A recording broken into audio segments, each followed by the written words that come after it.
നമസ്തേ, പുത്തൻ പുലരിക്ക് ഏവർക്കും സ്വാഗതം. ഞാൻ അനു സുരജ്, ഒപ്പം പ്രദീപ്.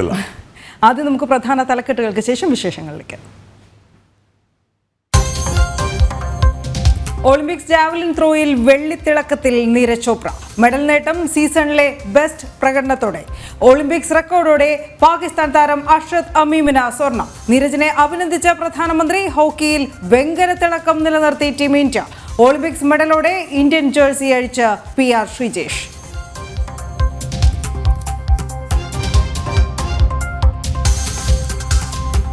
ബംഗ്ലാദേശിൽ ഹിന്ദുക്കൾ ഉൾപ്പെടെ എല്ലാ ന്യൂനപക്ഷങ്ങൾക്കും സുരക്ഷ ഒരുക്കണമെന്ന് പ്രധാനമന്ത്രി നരേന്ദ്രമോദി.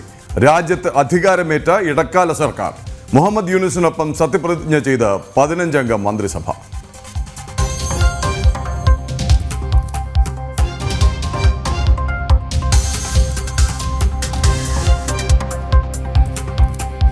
ദുരന്തബാധിത പ്രദേശം സന്ദർശിക്കാൻ പ്രധാനമന്ത്രി നാളെ വയനാട്ടിൽ. ദുരിതാശ്വാസ ക്യാമ്പുകളും സന്ദർശിക്കും. കേന്ദ്ര സംഘവും ഇന്ന് ജില്ലയിൽ. മുണ്ടക്കൈയിൽ നാട്ടുകാരെ ഉൾപ്പെടുത്തി ജനകീയ തിരച്ചിൽ.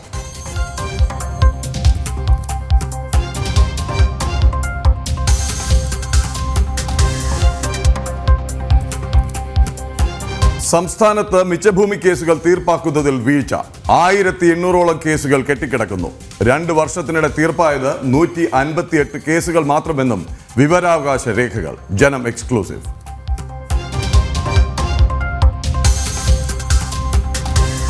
ഡെങ്കിപ്പനി ഭീതിയിൽ കൊച്ചി സ്വകാര്യ ആശുപത്രികളിലടക്കം പനി ബാധിതരുടെ എണ്ണത്തിൽ വർധനവ്. നഗരസഭയുടെ കൊതുക് നശീകരണ പ്രവർത്തനങ്ങൾ അവതാളത്തിലെന്നും പരാതി.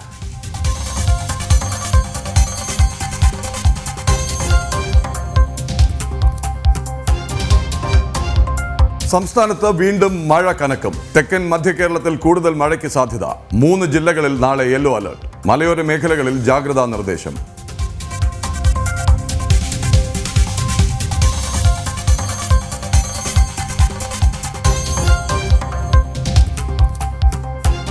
വയനാട് ഉരുൾപൊട്ടൽ ഉണ്ടായിടങ്ങളിൽ ഇന്ന്. ശരി, അപ്പോൾ പറഞ്ഞു വന്ന പോലെ തന്നെ വയനാട്ടിലേക്കാണ് നമ്മൾ ആദ്യം എത്തുന്നത്. കാരണം ഉരുൾപൊട്ടലുണ്ടായിടങ്ങളിൽ ഇന്ന് ജനകീയ തിരച്ചിലാണ്. അതെ, ഒരുപക്ഷെ ഏറ്റവും ഫലപ്രദവും ഇതാവാം. കാര്യം എത്ര വിദഗ്ധ സംഘം എത്തിക്കഴിഞ്ഞാലും ആ പ്രദേശം അറിയുന്നവർ, ആ ഭൂപ്രകൃതി അറിയുന്നവർ, അവിടെ താമസിച്ചിരുന്നവർ, അല്ലെങ്കിൽ അവരുടെ ഉറ്റവരും ഉടയവരും എവിടെ പോയിരുന്നു എന്ന് അറിയുന്നവരെ കൂട്ടി ഉള്ള തിരച്ചിലാണ്. ഒരുപക്ഷെ ആദ്യം സുരക്ഷാ കാരണങ്ങളാലായിരിക്കാം, അതല്ലെങ്കിൽ സുഗമമായ തിരച്ചിലിന് തടസ്സമുണ്ടാകും എന്നുള്ളത് കൊണ്ട് ആയിരിക്കാം ഇതിന് ഒരു പരിമപ്പെടണമല്ലോ. കാരണം ക്യാമ്പുകളിലും ബന്ധുവീടുകളിലും ഒക്കെ മാറി താമസിക്കുന്നവർ ഒരുപക്ഷെ ഇത്രയും ദിവസത്തിനുള്ളിൽ അവർ യാഥാർത്ഥ്യം ഉൾക്കൊണ്ട് ഇതിനായിട്ട് ഇറങ്ങുന്നു എന്നുള്ളതാണ്. ഒരുപക്ഷെ ആ ഒരു നിരാശയുടെയും ദുരന്തത്തിന്റെയും ദുഃഖത്തിന്റെയും നാളുകൾ പിന്നിട്ട് അതിജീവനത്തിന്റെ മാർഗത്തിലേക്ക് ഇറങ്ങുകയാണ്. അതൊരു ഭാഗത്ത് നാളെ പ്രധാനമന്ത്രി എത്തുകയും ചെയ്യുന്നു. ഇതടക്കം ഒട്ടനവധി വാർത്തകളുണ്ട് ഇന്ന് പുത്തൻ പുലരിയിൽ. ഒപ്പം തമിഴ്നാട്ടിൽ നിന്ന് ഒരു സർപ്രൈസ് തത്സമയ സംപ്രേഷണവും ഉണ്ടാവും. തമിഴ്നാട്ടിൽ നമ്മുടെ സംഘം എത്തിയിട്ടുണ്ട്. അതിന്റെ വിശദാംശങ്ങൾ, അത് സസ്പെൻസ് നിലനിർത്തുന്നതിന് വ്യക്തമായ കാരണങ്ങളുമുണ്ട്. ഒപ്പം തന്നെ ഒളിമ്പിക്സിലെ വെള്ളിത്തിളക്കം നീരജ് ചോപ്രയ്ക്ക്. വെങ്കലത്തിളക്കം സ്വർണത്തെക്കാൾ ഏറെ തിളക്കം. കാര്യം 2 ഒളിമ്പിക് മെഡലുമായി ഒരു മലയാളി തിരികെ എത്തുകയാണ് ആഘോഷമായി. അദ്ദേഹത്തിന്റെ വളരെ വികാരനിർഭരമായിരുന്നു അദ്ദേഹത്തിന് ഇന്നലെ ടീമുകൾ നൽകിയ യാത്രയൊക്കെ. അങ്ങനെ ഒട്ടനവധി എന്തായാലും വിമർശനങ്ങൾക്ക് നൽകിയ മറുപടി കൂടിയാണ് ശ്രീജേഷിന്റെ നേട്ടം. വിമർശകർക്ക് നൽകിയ കൃത്യമായ മറുപടി. അതെ അതെ അതെ. കാര്യം ഒരുപക്ഷെ ഒരു മത്സരത്തിൽ, ഒരു ടീം മത്സരത്തിൽ ഒരാൾ മാത്രം വിചാരിച്ചാൽ ജയം കൈവരില്ലെങ്കിൽ പോലും ഒരാൾക്ക് വ്യക്തമായ ഒരു പങ്കുണ്ടെങ്കിൽ അത് ഇങ്ങനെ ഉരുക്കുകോട്ട കെട്ടി ഗോൾമുഖത്ത് നിന്ന ശ്രീജേഷിന് തന്നെയാണ്. എന്തായാലും എല്ലാ പ്രിയപ്പെട്ട പ്രേക്ഷകർക്കും, സ്ഥിരം പ്രേക്ഷകരുടെ എല്ലാം നമസ്തേ കണ്ടു. എല്ലാവർക്കും ഒരിക്കൽ കൂടി സ്വാഗതം പുത്തൻ പുലരിയിലേക്ക്. നമുക്ക് വയനാട്ടിലേക്ക് പോകാം. ഒട്ടനവധി വാർത്തകളിലൂടെ പോകേണ്ടതുണ്ട്. കാരണം ഇന്ന് പറഞ്ഞ പോലെ തന്നെ ജനകീയ തിരച്ചിലാണ്. പ്രധാനമായും മുണ്ടക്കൈ, ചൂരൽമല പ്രദേശങ്ങളിലാണ് ഈ നാട്ടുകാരെ കൂടി ഉൾപ്പെടുത്തിക്കൊണ്ടുള്ള തിരച്ചിൽ നടക്കുക. ക്യാമ്പുകളിലും ബന്ധുവീടുകളിലും ഒക്കെ കഴിയുന്നവരെ കൂടി തിരച്ചിലിൽ ഉൾപ്പെടുത്തുന്നു എന്നതാണ് ഈ ജനകീയ തിരച്ചിലിൻ്റെ പ്രത്യേകത. ഇനിയും കണ്ടെത്താനുള്ള 131 പേരുടെ പേര് വിവരം കൂടി പ്രസിദ്ധീകരിച്ച ഒരു സാഹചര്യമുണ്ട്. അതുകൊണ്ട് തന്നെ ഈ ജനകീയ തിരച്ചിൽ കൂടുതൽ ഫലപ്രദമാകുമെന്നാണ് പ്രതീക്ഷിക്കുന്നതും. ദുരന്ത മേഖലകൾ സന്ദർശിക്കാൻ പറഞ്ഞതുപോലെ പ്രധാനമന്ത്രി നാളെ എത്തുന്നുണ്ട്. ഇന്ന് കേന്ദ്ര സംഘം എത്തുന്നുണ്ട്. അങ്ങനെ വയനാട്ടിൽ നിന്നും വാർത്തകൾ ഇന്നും നാളെയുമായി നമ്മൾ കൂടുതലായി പ്രതീക്ഷിക്കുന്നുമുണ്ട്. കേന്ദ്ര സംഘം എത്തുന്നു എന്നുള്ള വാർത്ത ആദ്യം പുറത്തുവിട്ടതും ജന ടി.വിയാണ്. കേന്ദ്ര സംഘത്തിന്റെ സന്ദർശനം, പ്രധാനമന്ത്രിയുടെ സന്ദർശനം, ഇത് രണ്ടും സംബന്ധിച്ച തുടർച്ചയായ തത്സമയ റിപ്പോർട്ടുകൾക്കായി നമ്മുടെ പ്രത്യേക ലേഖകൻ ഐസൻ ജോസും വയനാട്ടിൽ എത്തിയിട്ടുണ്ട് കേന്ദ്ര സംഘത്തോടൊപ്പം. അദ്ദേഹത്തിൽ നിന്നുള്ള അപ്ഡേറ്റ്സും താമസിയാതെ നമുക്ക് പ്രതീക്ഷിക്കാം. ഇന്ന് ആദ്യം നമ്മളോടൊപ്പം ചേർന്ന ചൂരൽമലയിൽ നിന്ന് മിഥുൻ മുരളിയാണ്. മിഥുൻ, ഇന്ന് ജനകീയ തെരച്ചിൽ എന്ന് തന്നെയാണ് ഏറ്റവും പ്രാധാന്യം അർഹിക്കുന്ന ഒരു വിഷയം. അതോടൊപ്പം തന്നെ കേന്ദ്ര സംഘത്തിന്റെ വരവ്. എപ്പോഴാണ് കേന്ദ്ര സംഘം എത്തുന്നത്? മറ്റ് വിവരങ്ങൾ കൂടി. തെരച്ചിൽ രാവിലെ 9 മണിയോടുകൂടി ആരംഭിക്കും. രക്ഷാദൌത്യം അതിന്റെ അവസാന ഘട്ടത്തിലേക്ക് എത്തുന്നതിന്റെ ഭാഗമായിട്ടാണ് മുഴുവൻ ആളുകളെയും, നാട്ടുകാരെയും, മുണ്ടക്കയും ചൂരൽമലയും ഒക്കെ ആയിട്ട് അടുത്തു നിൽക്കുന്ന ഈ പ്രദേശങ്ങളൊക്കെ കൃത്യമായി അറിയാവുന്ന വയനാടിന്റെ മറ്റു മേഖലകളിലുള്ള ആളുകൾ, ഒപ്പം തന്നെ ദുരിതാശ്വാസ ക്യാമ്പുകളിൽ കഴിയുന്ന കാണാതായവരുടെ ബന്ധുക്കൾ, ഇവർക്കെല്ലാം പങ്കെടുക്കാൻ കഴിയുന്ന ഒരു തിരച്ചിലാണ് ഇന്ന് ഉണ്ടാകുക. ഒപ്പം അഗ്നിരക്ഷാസേനയും പോലീസും NDRFും ഒക്കെ ഈ തെരച്ചിലിന് നേതൃത്വം നൽകുകയും ചെയ്യും. ഏതൊക്കെ ഭാഗത്താണ് വലിയ ഇരുനില വീടുകൾ ഉണ്ടായിരുന്നത്, ഹോട്ടലുകൾ ഉണ്ടായിരുന്നത്, മറ്റ് കടകളൊക്കെ പ്രവർത്തിച്ചിരുന്നത് എന്നതിനെ കൃത്യമായ വിവരങ്ങളുള്ള ആളുകളെ കൂടി കൊണ്ടുള്ള ഒരു തിരച്ചിലാണ് ഇന്ന് ഉണ്ടാകുക. കഴിഞ്ഞ ദിവസങ്ങളിലും ഈ പ്രദേശവാസികളുടെ സഹായം തേടിക്കൊണ്ട് ഇരുനില വീടുകൾക്കൊക്കെ അടിഭാഗത്ത് കോൺക്രീറ്റ് പാളികൾ സഹായം നേരത്തെ തന്നെ തേടിയിരുന്നു. അങ്ങനെ ഈ പ്രദേശവാസികളുടെയൊക്കെ സഹായം തേടിക്കൊണ്ട് വ്യാപകമായ ഒരു തിരച്ചിലായിരിക്കും ഇന്ന് നടക്കുക. പ്രധാനമായും മുണ്ടക്കൈ, പുഞ്ചിരിവട്ടം, ചൂരൽമല മേഖലകൾ കേന്ദ്രീകരിച്ചുകൊണ്ടും തെരച്ചിൽ ഉണ്ടാകും. മുണ്ടക്കൈ, പുഞ്ചിരിവട്ടം ഭാഗത്തു നിന്നും കഴിഞ്ഞ ദിവസങ്ങളിൽ കാര്യമായി മൃതശരീര ഭാഗങ്ങളോ കണ്ടെത്താൻ പറ്റാതിരുന്ന ഒരു സാഹചര്യവുമുണ്ട്. അതിനും പ്രധാനപ്പെട്ട ഒരു കാര്യം ഇതുതന്നെയായിരുന്നു. വലിയ രീതിയിലുള്ള മൺകൂനകൾ ഈ ഭാഗങ്ങളിലെല്ലാം രൂപപ്പെട്ടിട്ടുണ്ട്. 35 അടി 40 അടിയൊക്കെ താഴ്ചയിലേക്ക് ഈ മൺകൂനകൾ പതിപ്പിച്ചിട്ടുണ്ട് ഈ മൃതശരീരങ്ങൾ. ഒരുപക്ഷെ അതുകൊണ്ടൊക്കെ ആയിരിക്കാം ഈ ഭാഗത്ത് നിന്ന് മൃതശരീര ഭാഗങ്ങളോ ഒന്നും അങ്ങനെ കണ്ടെത്താൻ പറ്റാത്ത ഒരു സാഹചര്യം കഴിഞ്ഞ ദിവസങ്ങളിൽ ഉണ്ടായിരുന്നു. ചാലിയാർ പുഴയിൽ നിന്നും നിലമ്പൂർ വനമേഖലകളിൽ നിന്നും സൺറൈസ് വാലിയുടെ വിവിധ വനാന്തരങ്ങളിൽ നിന്നുമൊക്കെയായിരുന്നു കഴിഞ്ഞ ദിവസങ്ങളിൽ മൃതശരീര ഭാഗങ്ങൾ കണ്ടെത്തിയത്. അതോടൊപ്പം തന്നെ ഈ വനമേഖലകൾ കേന്ദ്രീകരിച്ചുകൊണ്ടുള്ള തിരച്ചിലും ഉണ്ടാകും. വനമേഖലകൾ കേന്ദ്രീകരിച്ചുകൊണ്ടുള്ള തിരച്ചിലിന് ആ പ്രദേശങ്ങളിലെ വനവാസികളുടെ സഹായവും ഉണ്ടാകും. കഴിഞ്ഞ ദിവസങ്ങളിലും ഈ വനവാസികളിൽ നിന്നും നല്ല രീതിയിലുള്ള ഒരു സഹായം ദൗത്യ സംഘത്തിന് ഈ വനമേഖലകളിൽ ലഭിക്കുകയും ചെയ്തിരുന്നു. വനവാസികളാണ് നിലമ്പൂർ, പോത്തുങ്കൽ മേഖലകളിലും സൺറൈസ് വാലിക്ക് സമീപമുള്ള വനാന്തര പ്രദേശങ്ങളിലുമൊക്കെ മൃതശരീരങ്ങളിൽ നിന്നും ദുർഗന്ധം വമിക്കുന്നു എന്ന കാര്യം ആദ്യം പോലീസിനെയും ഫയർഫോഴ്സിനെയും വനം വകുപ്പിനെയും ഒക്കെ അറിയിച്ചത്. അതിന്റെ അടിസ്ഥാനത്തിലാണ് ഈ സൺറൈസ് വാലി കേന്ദ്രീകരിച്ചുകൊണ്ട് ഒരു വ്യാപകമായ തിരച്ചിൽ നടത്താം, ആക്ഷൻ പ്ലാൻ തയ്യാറാക്കിക്കൊണ്ട് ഒരു തിരച്ചിൽ നടത്താം എന്നുള്ള തീരുമാനത്തിലേക്ക് ദൗത്യ സംഘം എത്തുകയും ചെയ്തിരുന്നത്. കഴിഞ്ഞ 2 ദിവസമായി ഈ സൺറൈസ് വാലിയിൽ നിന്നും ഏറെ ദുർഘടമായ, അതിസാഹസികമായി മാത്രം നിലയുറപ്പിക്കാൻ കഴിയുന്ന 2 വെള്ളച്ചാട്ടങ്ങൾക്ക് നടുവിലുള്ള ചെങ്കുത്തായ താഴ്വരകളൊക്കെയുള്ള ആ പ്രദേശങ്ങൾ കേന്ദ്രീകരിച്ചുകൊണ്ട് ദൗത്യ സംഘം വലിയ രീതിയിലുള്ള വ്യാപകമായ തിരച്ചിൽ നടത്തിയിരുന്നു. വനവാസികൾ അറിയിച്ച ഈ ദുർഗന്ധം ഉണ്ടാകുന്നു എന്ന് പറഞ്ഞിരിക്കുന്ന മേഖലകൾ കേന്ദ്രീകരിച്ചുകൊണ്ടുള്ള ഒരു തിരച്ചിലായിരുന്നു കഴിഞ്ഞ 2 ദിവസങ്ങളിലായി നടത്തിയത്. ഈ സൺറൈസ് വാലിയിൽ നിന്നും ഇന്നലെയും മിനിഞ്ഞാന്നുമായി ഓരോ മൃതശരീര ഭാഗങ്ങളും ലഭിച്ചിരുന്നു. ഇത്തരത്തിൽ പ്രദേശവുമായി അടുത്തു നിൽക്കുന്ന ആളുകളെ പങ്കെടുപ്പിച്ചുകൊണ്ട്, ഒപ്പം തന്നെ ദുരിതാശ്വാസ ക്യാമ്പുകളിൽ കഴിയുന്ന ഈ തെരച്ചിലിൽ പങ്കെടുക്കാൻ സന്നദ്ധത അറിയിക്കുന്ന ആളുകളെ കൂടി പങ്കെടുപ്പിച്ചുകൊണ്ടുള്ള ഒരു തിരച്ചിലായിരിക്കും ഇന്ന് ഉണ്ടാകുക. അതോടൊപ്പം വയനാട്ടിലേക്ക് പ്രധാനമന്ത്രി എത്തുകയാണ്. പ്രതീക്ഷയോടെ അതിജീവനത്തിന്റെ പാതയിലേക്ക് കടക്കാൻ പോകുകയാണ് വയനാട്. രക്ഷാദൌത്യം അവസാനിപ്പിക്കുമ്പോൾ ഇനി അടുത്ത ഘട്ടത്തിലെ പ്രധാന കാര്യം അതിജീവനം തന്നെയാണ്. അതിജീവനം സാധ്യമാകുന്നതിന് വേണ്ടി എല്ലാ നടപടികൾക്കും കേന്ദ്രം കൂടെയുണ്ട് എന്നുള്ള സന്ദേശം നേരത്തെ തന്നെ അവരെ ഉറപ്പുവരുത്തിയതാണ്. കേന്ദ്രമന്ത്രി സുരേഷ് ഗോപിയും കേന്ദ്രമന്ത്രി ജോർജ് കുര്യനും വയനാട്ടിലെ ജനങ്ങൾക്കൊപ്പം അവരോടൊപ്പം പ്രവർത്തിച്ചുകൊണ്ട് അവരുടെ കാര്യങ്ങളെല്ലാം വിലയിരുത്തിക്കൊണ്ട് വയനാടിന്റെ സ്ഥിതിവിവരങ്ങളെല്ലാം കൃത്യമായി കേന്ദ്രത്തെ അറിയിക്കുകയും ചെയ്തതാണ്. ഈ ഒരു ദുരന്തമുണ്ടായി തൊട്ടടുത്ത നിമിഷം മുതൽ തന്നെ കേന്ദ്രമന്ത്രി ജോർജ് കുര്യൻ വയനാട്ടിലെത്തുകയും പല ഭാഗങ്ങൾ കേന്ദ്രീകരിച്ചുകൊണ്ട് തിരച്ചിലിനും സന്നദ്ധ പ്രവർത്തകർക്കും ഒപ്പം തന്നെ ദുരിതാശ്വാസ ക്യാമ്പുകൾ കേന്ദ്രീകരിച്ചുകൊണ്ടുള്ള പ്രവർത്തനങ്ങൾക്കുമെല്ലാം ഏകോപനം നൽകുകയും ഇത് സംബന്ധിച്ചിട്ടുള്ള കൃത്യമായ വിലയിരുത്തലുകളും റിപ്പോർട്ടുകളും കേന്ദ്രത്തെയും പ്രധാനമന്ത്രിയെയും അറിയിക്കുകയും ചെയ്തിട്ടുള്ളതാണ്. പ്രധാനമന്ത്രിയുടെ നിർദ്ദേശപ്രകാരമാണ് ആദ്യ ദിവസങ്ങളിൽ തന്നെ ജോർജ് കുര്യൻ ഇവിടെ എത്തി കാര്യങ്ങൾ വിലയിരുത്തുകയും അത് സംബന്ധിച്ചിട്ടുള്ള റിപ്പോർട്ടുകൾ നൽകുകയും ഒക്കെ ചെയ്തു. ഒപ്പം തന്നെ സുരേഷ് ഗോപിയുടെ ഒരു സന്ദർശനം ഉണ്ടായിരുന്നു. സുരേഷ് ഗോപിയും കൃത്യമായി തന്നെ ഇവിടെ എത്തി പുനരധിവാസം അടക്കമുള്ള കാര്യങ്ങളിൽ ഉടൻ തന്നെ കേന്ദ്രം സംസ്ഥാന സർക്കാരുമായി കൂടിയാലോചനകൾ നടത്തി കൃത്യമായ ഇടപെടലുകൾ ഉടൻ നടത്തുമെന്ന് അറിയിക്കുകയും ചെയ്തതാണ്.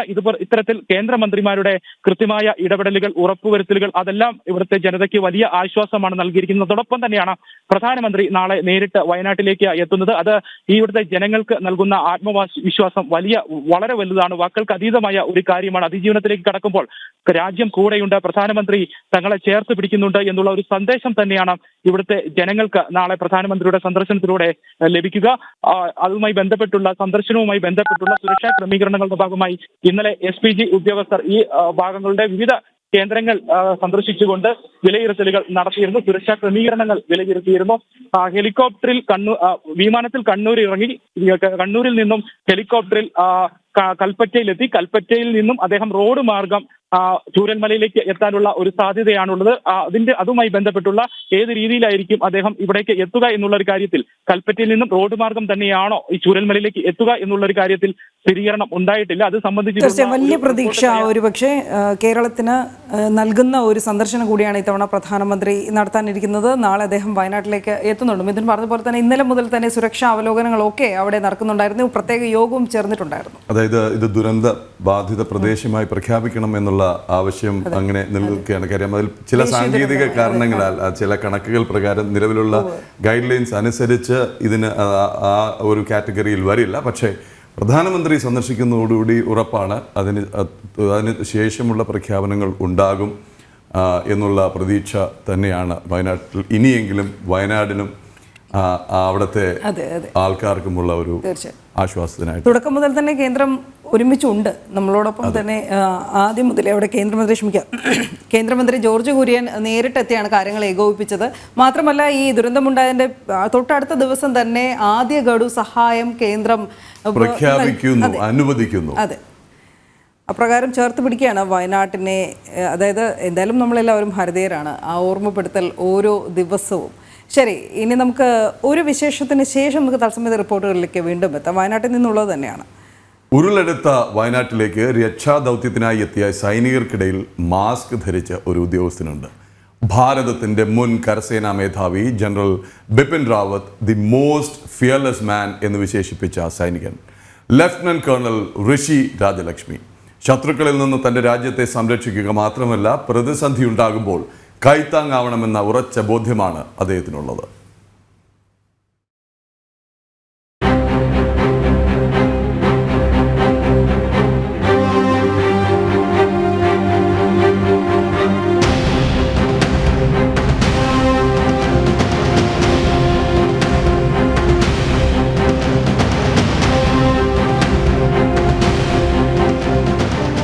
രാജ്യസ്നേഹത്തിന്റെയും സമർപ്പണത്തിന്റെയും അടയാളമാണ് ലഫ്റ്റനന്റ് കേണൽ ഋഷി രാജലക്ഷ്മിയുടെ ഈ മുഖാവരണം. 2017 മാർച്ച് 4 കശ്മീരിലെ പുൽവാമയിൽ ഭീകരരെ കീഴടക്കാനുള്ള ദൗത്യത്തിനിടെ ജെയ്ഷെ മുഹമ്മദിന്റെയും ഹിസ്ബുൾ മുജാഹിദിന്റെയും കേന്ദ്രങ്ങളിൽ നേരിട്ട് ചെന്ന് സംഘത്തലവന്മാരെ അമർച്ച ചെയ്ത ധീരസൈനികൻ. ഇന്ത്യൻ മിലിറ്ററി അക്കാദമിയിലെ പരിശീലനമാണ് ഋഷിയുടെ കരുത്ത്.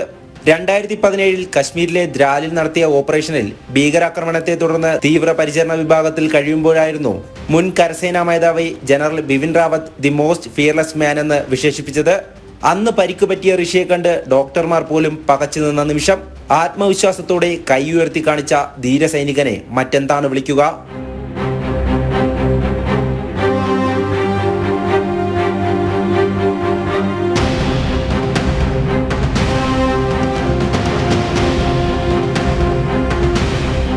തകർന്ന മുഖം നേരെയാക്കുന്നതിന് വേണ്ടി ഇതുവരെ 23 ശസ്ത്രക്രിയയ്ക്ക് വിധേയനായി.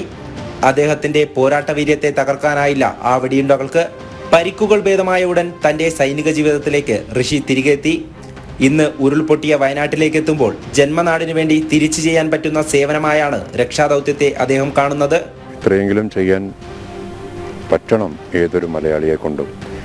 പ്രാർത്ഥിക്കുന്നതിനേക്കാട്ടിലും വീട്ടിലിരുന്ന് പ്രാർത്ഥിക്കുന്നതിനേക്കാട്ടിലും എന്തുകൊണ്ടും നല്ലതാണ് ഇവിടെ വന്ന് അവരെ ഹെൽപ്പ് ചെയ്യുക എന്നുള്ളത്.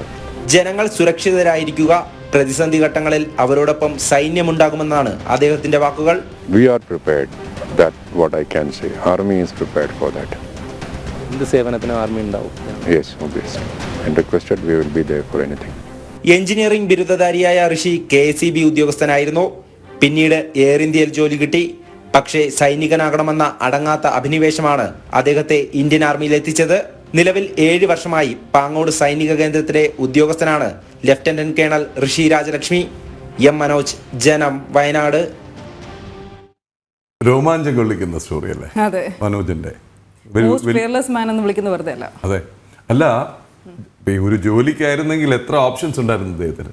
സുഖമായി തലസ്ഥാനത്ത് തന്നെ കഴിയാമായിരുന്നു തോന്നുന്നു, KSEB-യിലോ അല്ലെങ്കിൽ എയർ ഇന്ത്യയിലോ ഒക്കെ. അപ്പോൾ രാജ്യസേവനത്തിനായി ഇറങ്ങി പുറപ്പെട്ട് വാക്കുകളുടെ മിതത്വം ശ്രദ്ധിച്ച് കാണുമല്ലോ അല്ലേ? മനോജ് ഇങ്ങനെ പലതും ചോദിക്കുന്നുണ്ട്. വി ആർ റെഡി അങ്ങനെ. അപ്പോൾ വാക്കുകൾ കുറച്ചും ആക്ഷൻ മുന്നിൽ നിൽക്കുന്ന എല്ലാ സൈനികർക്കും വേണ്ടിയിട്ടാണ് ലഫ്റ്റനന്റ് കേണൽ ഋഷി രാജലക്ഷ്മിക്കും ജനപ്രേക്ഷകരുടെ ഒരു സല്യൂട്ട്. വീണ്ടും നമുക്ക് വയനാട്ടിലേക്ക് പോകണം അല്ലേ? നേരത്തെ പറഞ്ഞ പോലെ തന്നെ ഐസനും സോണൽകൃഷ്ണയാണ് നമ്മളോടൊപ്പം. അതെ അതെ, ഇതിനിടയ്ക്ക് ഒരു നിർദ്ദേശം വന്നിട്ടുണ്ട്. വിട്ടൽ വിഷൻസ് തീർച്ചയായിട്ടും അതും സൈനിക പ്രോഗ്രാം സംബന്ധിച്ചിട്ടാണ്. അത് ഉടൻ തന്നെ ചർച്ച ചെയ്ത് ഏറ്റവും പെട്ടെന്നത് നടപ്പാക്കാം. വിറ്റൽ വിഷൻസ് ആരാണെന്ന് അറിയില്ല, അങ്ങനെ ഒരു ഹാൻഡിലാണ് കണ്ടത്. എല്ലാവർക്കും ഒരിക്കൽ കൂടി നമസ്തേ, എല്ലാവരുടെയും നമസ്തേ കാണുന്നുണ്ട്. ഐസനിലേക്കൊന്ന് പോവാം അല്ലെ? മേപ്പാടിയിൽ നിന്ന് ഐസൻ ജോസ് ചേരുകയാണ്. ഐസൻ ജോസാണ് കേന്ദ്ര സംഘം കേരളത്തിലേക്ക് എത്തുന്നു എന്നുള്ള വാർത്തയും അതിൻ്റെ വിശദാംശങ്ങളും ജനൻ ടി വിയിൽ ആദ്യമായി ബ്രേക്ക് ചെയ്ത്. ഐസൻ നമസ്തേ, എപ്പോഴാണ് കേന്ദ്ര സംഘത്തിന്റെ സന്ദർശനം ആരംഭിക്കുക? ഐസൻ ഒപ്പം തന്നെയുണ്ട് എന്നെനിക്കറിയാം.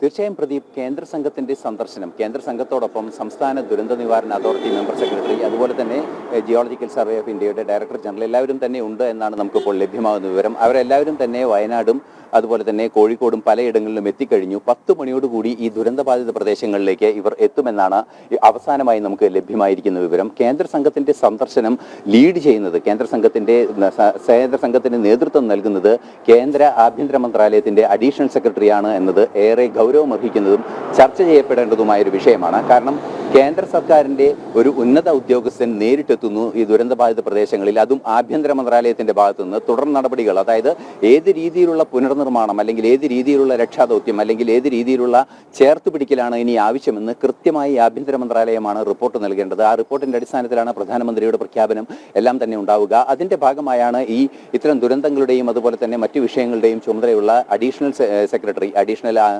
ആഭ്യന്തര മന്ത്രാലയത്തിന്റെ അഡീഷണൽ സെക്രട്ടറിയായ ഒരു വളരെ മുതിർന്ന ഒരു സീനിയർ IAS ഉദ്യോഗസ്ഥനാണ് അദ്ദേഹമാണ് ഇപ്പോൾ എത്തുന്നത് എന്നാണ് നമുക്ക് മനസ്സിലാക്കാൻ സാധിക്കുന്നത്. തീർച്ചയായും അത് വലിയ പ്രതീക്ഷ നൽകുന്ന കാര്യമാണ്. 2 ദിവസം അവരിവിടെ ഉണ്ട് എന്നാണ് മനസ്സിലാക്കാൻ സാധിക്കുന്നത്. പല പ്ലോട്ടുകളായി തിരിച്ച് പല ഇടങ്ങളിൽ അവർ സന്ദർശിക്കുന്നു എന്നാണ് മനസ്സിലാക്കാൻ സാധിക്കുന്നത്.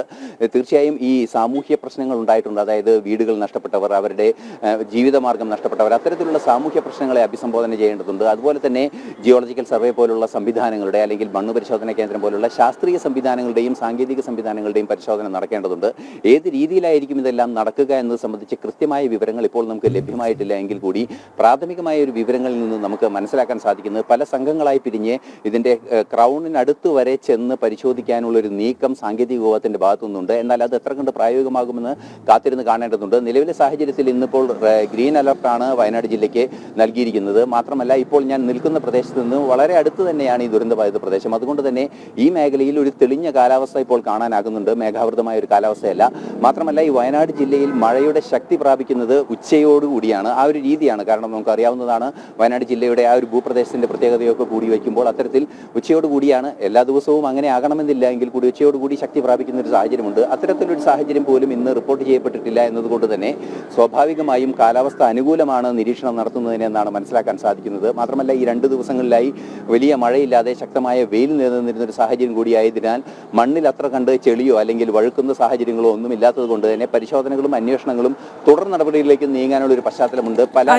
ഐസന് ചിരപരിചിതമായ ഒരു സ്ഥലമാണ്, കൂടുതൽ വർഷം അവിടേക്ക് നിന്നിട്ടുണ്ട്. വയനാട്ടിൽ ഓൾറെഡി യൂട്യൂബിൽ കമന്റ് വന്നു, വയനാട്ടിന്റെ സ്വന്തം ലേഖകനാണ് ഐസൻ എന്നുള്ളത്.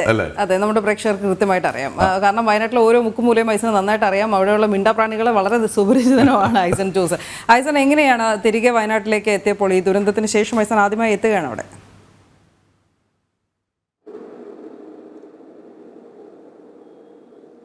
തീർച്ചയായും ദുരന്തത്തിന് ശേഷം ഞാൻ ആദ്യമായി എത്തുന്നു എന്നുള്ളത് ഇവിടെ പലരെയും ഈ എത്തുന്നതിന് മുൻപ് തന്നെ അത് സംബന്ധിച്ച് പലരോടും വിവരങ്ങൾ തിരക്കുന്നതിന് വേണ്ടി വിളിക്കുമ്പോൾ പല നേതൃസ്ഥാനത്തിരിക്കുന്നവരും അതുപോലെ തന്നെ സാമൂഹ്യ സംഘടനകളുടെ നേതാക്കളുമായുള്ള ബന്ധം പുലർത്തിയപ്പോൾ തന്നെ അവർ വന്ന് കാണണമെന്ന പ്രതീക്ഷ പറയുകയും മാത്രമല്ല അവരുടെ ആ വേദന സംസാരത്തിൽ പോലും എനിക്ക് മനസ്സിലാക്കാൻ സാധിക്കുന്നുണ്ട്. തീർച്ചയായും വയനാട് കുറച്ചു കാലം ജോലി ചെയ്ത വ്യക്തി എന്ന നിലയിൽ അവരോട് കൂടുതൽ ഉത്തരവാദിത്വത്തോടെ പെരുമാറണമെന്ന ബോധ്യം തന്നെയാണ് എനിക്കിപ്പോൾ ഉള്ളത്. അതുകൊണ്ട് തന്നെ തീർച്ചയായും കാര്യക്ഷമമായി കാര്യക്ഷമമായി ഇടപെടാനുള്ള ഒരു നീക്കം തന്നെയാണ് നമ്മുടെ ടീം ഇവിടെ നടത്തിയിരിക്കുന്നത് എന്നതും പ്രതീക്ഷ നൽകുന്ന ഒരു കാര്യമാണ്. നമുക്കറിയാവുന്നതാണ് ഈ പ്രശ്നത്തെ അഭിസംബോധന ചെയ്യേണ്ട രീതി എന്താണ് എന്നതാണ് ഏറെ ഗൗരവമർഹിക്കുന്ന ഒരു വിഷയം. കാരണം ഈ മേപ്പാടിയിൽ ഇപ്പോൾ നമ്മളുടെ കാലത്ത്, അതായത് ഈ പുതിയ കാലത്ത് തന്നെ ഏതാണ്ട് 4 ഉരുൾപൊട്ടലുകൾ ഇവിടെ ഉണ്ടായി കഴിഞ്ഞിരിക്കുന്നു. 84 മുതൽ 3 പുത്തുമലയിൽ ഉണ്ടായിരിക്കുന്നു, 84 വേറൊരു, ഈ പൊട്ടിയതിന് തൊട്ടടുത്ത് തന്നെ വേറൊരു ലാൻഡ് സ്ലൈഡ് ഉണ്ടായിരിക്കുന്നു. ഇപ്പോൾ മുണ്ടക്കയിലും ചൂരൽമലയിലും പൊട്ടിയിരിക്കുന്നു. അതിനിടയിലായി എവിടെയോ ചെറിയൊരിടത്തും കൂടി പൊട്ടിയിരിക്കുന്നു.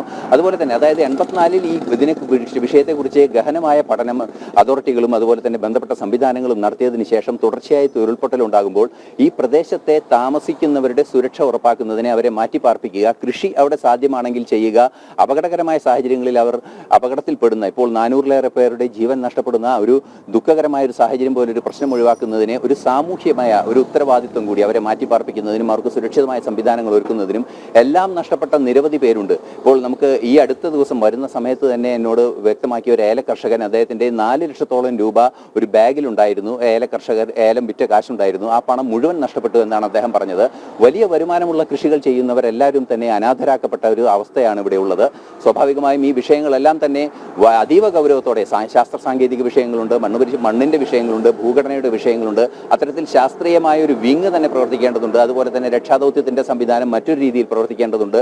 അല്പസമയം മുമ്പ് ആർമി എല്ലാം തന്നെ നമ്മളോട് പറഞ്ഞതുപോലെ വളരെ പ്രിപ്പയർഡായ ഒരു രക്ഷാദൗത്യ സംവിധാനം ഇവിടെ അനിവാര്യമാണ്. അതിനുള്ള സംവിധാനങ്ങളെല്ലാം ഒരുക്കുന്ന ഒരു നീക്കം ആവശ്യമുണ്ട്. അതുപോലെ തന്നെ ഈ സംഘത്തോടൊപ്പം തന്നെ ഉണ്ടാകും എന്ന് നമുക്കറിയാം. മറ്റനേകം വാർത്തകളിലേക്ക് പോകേണ്ടതുണ്ട്. പ്രത്യേകിച്ച് സോണലിലേക്ക് ഒന്ന് പോകാം. സോണൽ ഇപ്പോൾ എവിടെയാണ് ഉള്ളത്? സോണൽ കേൾക്കാമോ? നമസ്തേ സോണൽ, എവിടെയാണുള്ളത് ഇപ്പോൾ?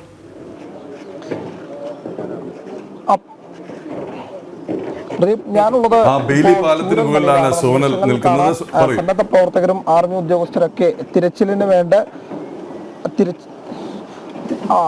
അതെ, തീർച്ചയായിട്ടും ബെയിലി പാലത്തിന് മുകളിലാണ് നിലവിലുള്ളത്. ഈ പ്രദേശത്ത് നിന്ന് ഏകദേശം സൈനിക ഉദ്യോഗസ്ഥരും സന്നദ്ധ സേവകരും ഉൾപ്പെടെ അങ്ങോട്ടേക്ക് തിരച്ചിലിന് വേണ്ടി പോകുന്ന കാഴ്ചയാണ് നമ്മൾ കാണുന്നത്. ഇന്ന് ഏറ്റവും പ്രധാനമായി കൂട്ടിച്ചേർക്കേണ്ട ഒരു കാര്യം ജനകീയ തിരച്ചിൽ ഇന്നുണ്ട് എന്നുള്ളത്. 11 മണി വരെ ജനകീയ തിരച്ചിൽ, അതായത് വീട് നഷ്ടപ്പെട്ട ക്യാമ്പിൽ കഴിയുന്ന ഒരുപാട് പേരുന്ന ഈ പ്രദേശത്തെത്തും. തങ്ങളുടെ വീടുണ്ടായിരുന്നിടത്ത് തിരച്ചിൽ നടത്തും. അവിടെ ബന്ധുക്കൾ ഉൾപ്പെടെയുള്ളവർക്ക് ഇവിടെ എത്തി തിരച്ചിൽ നടത്താനുള്ള സൗകര്യം അത് സർക്കാർ ഒരുക്കി നൽകിയിട്ടുണ്ട്. അതുകൊണ്ട് തന്നെ ഇന്ന് ഏറ്റവും പ്രധാനമായി 11 മണി വരെ ജനകീയ തിരച്ചിൽ ഉണ്ടാകും എന്നുള്ളത് തന്നെയാണ് ഏറ്റവും പ്രധാനപ്പെട്ട കാര്യം. കാരണം പലരെയും ഇങ്ങോട്ടേക്ക്, അതായത് ഈ ദുരന്ത പ്രദേശത്തേക്ക് കടത്തിവിടാൻ തയ്യാറായിരുന്നില്ല ആദ്യഘട്ടത്തിൽ. പക്ഷേ അവർക്ക് വേണ്ടി, അവരുടെ ബന്ധുക്കൾക്കും വീട് നഷ്ടപ്പെട്ടവർക്കും ഒറ്റപ്പെട്ടവർക്കും വേണ്ടി തിരയാനൊരു സജ്ജീകരണം ഇന്ന് ഒരുക്കിയിട്ടുണ്ട് എന്നുള്ളത് തന്നെയാണ് ഏറ്റവും പ്രധാനപ്പെട്ട കാര്യം. അവരെ ക്യാമ്പിൽ നിന്ന് ഈ ദുരിതബാധിത പ്രദേശത്തേക്ക് എത്തിക്കാൻ വേണ്ട എല്ലാ സൗകര്യങ്ങളും ഒരുക്കിയിട്ടുണ്ട്. അല്പസമയത്തിനകം അവിടെ നിന്ന് വാഹനങ്ങൾ ഇവിടെ എത്തി. ശരി, അപ്പോൾ എന്തായാലും ഇതിന്റെയും അപ്ഡേറ്റ്സുമായി സോണലിലും തുടർന്നുള്ള മണിക്കൂറുകൾ ചേരും എന്ന് പ്രതീക്ഷിക്കുന്നു. നമുക്ക് ഇന്ന് വെള്ളിയാഴ്ചയാണ്. നീരജിനും ഭാരതത്തിനും ഒപ്പം ഭാരതത്തിൻ്റെ കായിക ലോകത്തിനും വെള്ളി തിലക്കവുമായാണ് നീരജ് ചോപ്ര വരുന്നത്. ലോകം പാരീസ്.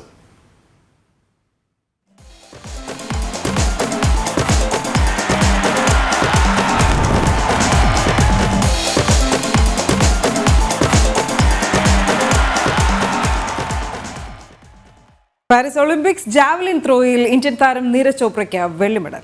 2ാം ശ്രമത്തിൽ സീസണിലെ മികച്ച ദൂരം താണ്ടിയാണ് താരം തുടരെ 2ാം ഒളിമ്പിക്സിലും മെഡൽ നേടുന്നത്. എന്തായാലും പാകിസ്ഥാൻ താരം അർഷദ് നദീമാണ് ഇതേ വിഭാഗത്തിൽ ഒളിമ്പിക്സ് റെക്കോർഡോടെ സ്വർണം നേടിയത്. ഗ്രനാഡ താരത്തിനാണ് വെങ്കലം. ഇതിന് ഒപ്പം തന്നെ മറ്റൊന്ന് പറയാനുള്ളത്, ആദ്യം ഈ പാകിസ്ഥാന്റെ മെഡലിന് ഒരു പ്രത്യേകതയുണ്ട്. 1992 ശേഷം ആദ്യമായാണ് ഒരു ഒളിമ്പിക്സ് മെഡൽ ആ രാജ്യത്തേക്ക് പോകാൻ പോകുന്നത്. ആദ്യ ശ്രമം ഫൗളായെങ്കിലും 2ാം ശ്രമത്തിൽ 89.45 ദൂരം താണ്ടിയാണ് നീരജ് വെള്ളി മെഡലിൽ മുത്തമിട്ടത്. 90 മീറ്റർ എന്ന സുവർണ ദൂരം മറികടക്കാനായില്ലെങ്കിലും സീസണിലെ മികച്ച പ്രകടനം കാഴ്ചവെക്കാൻ താരത്തിനായി.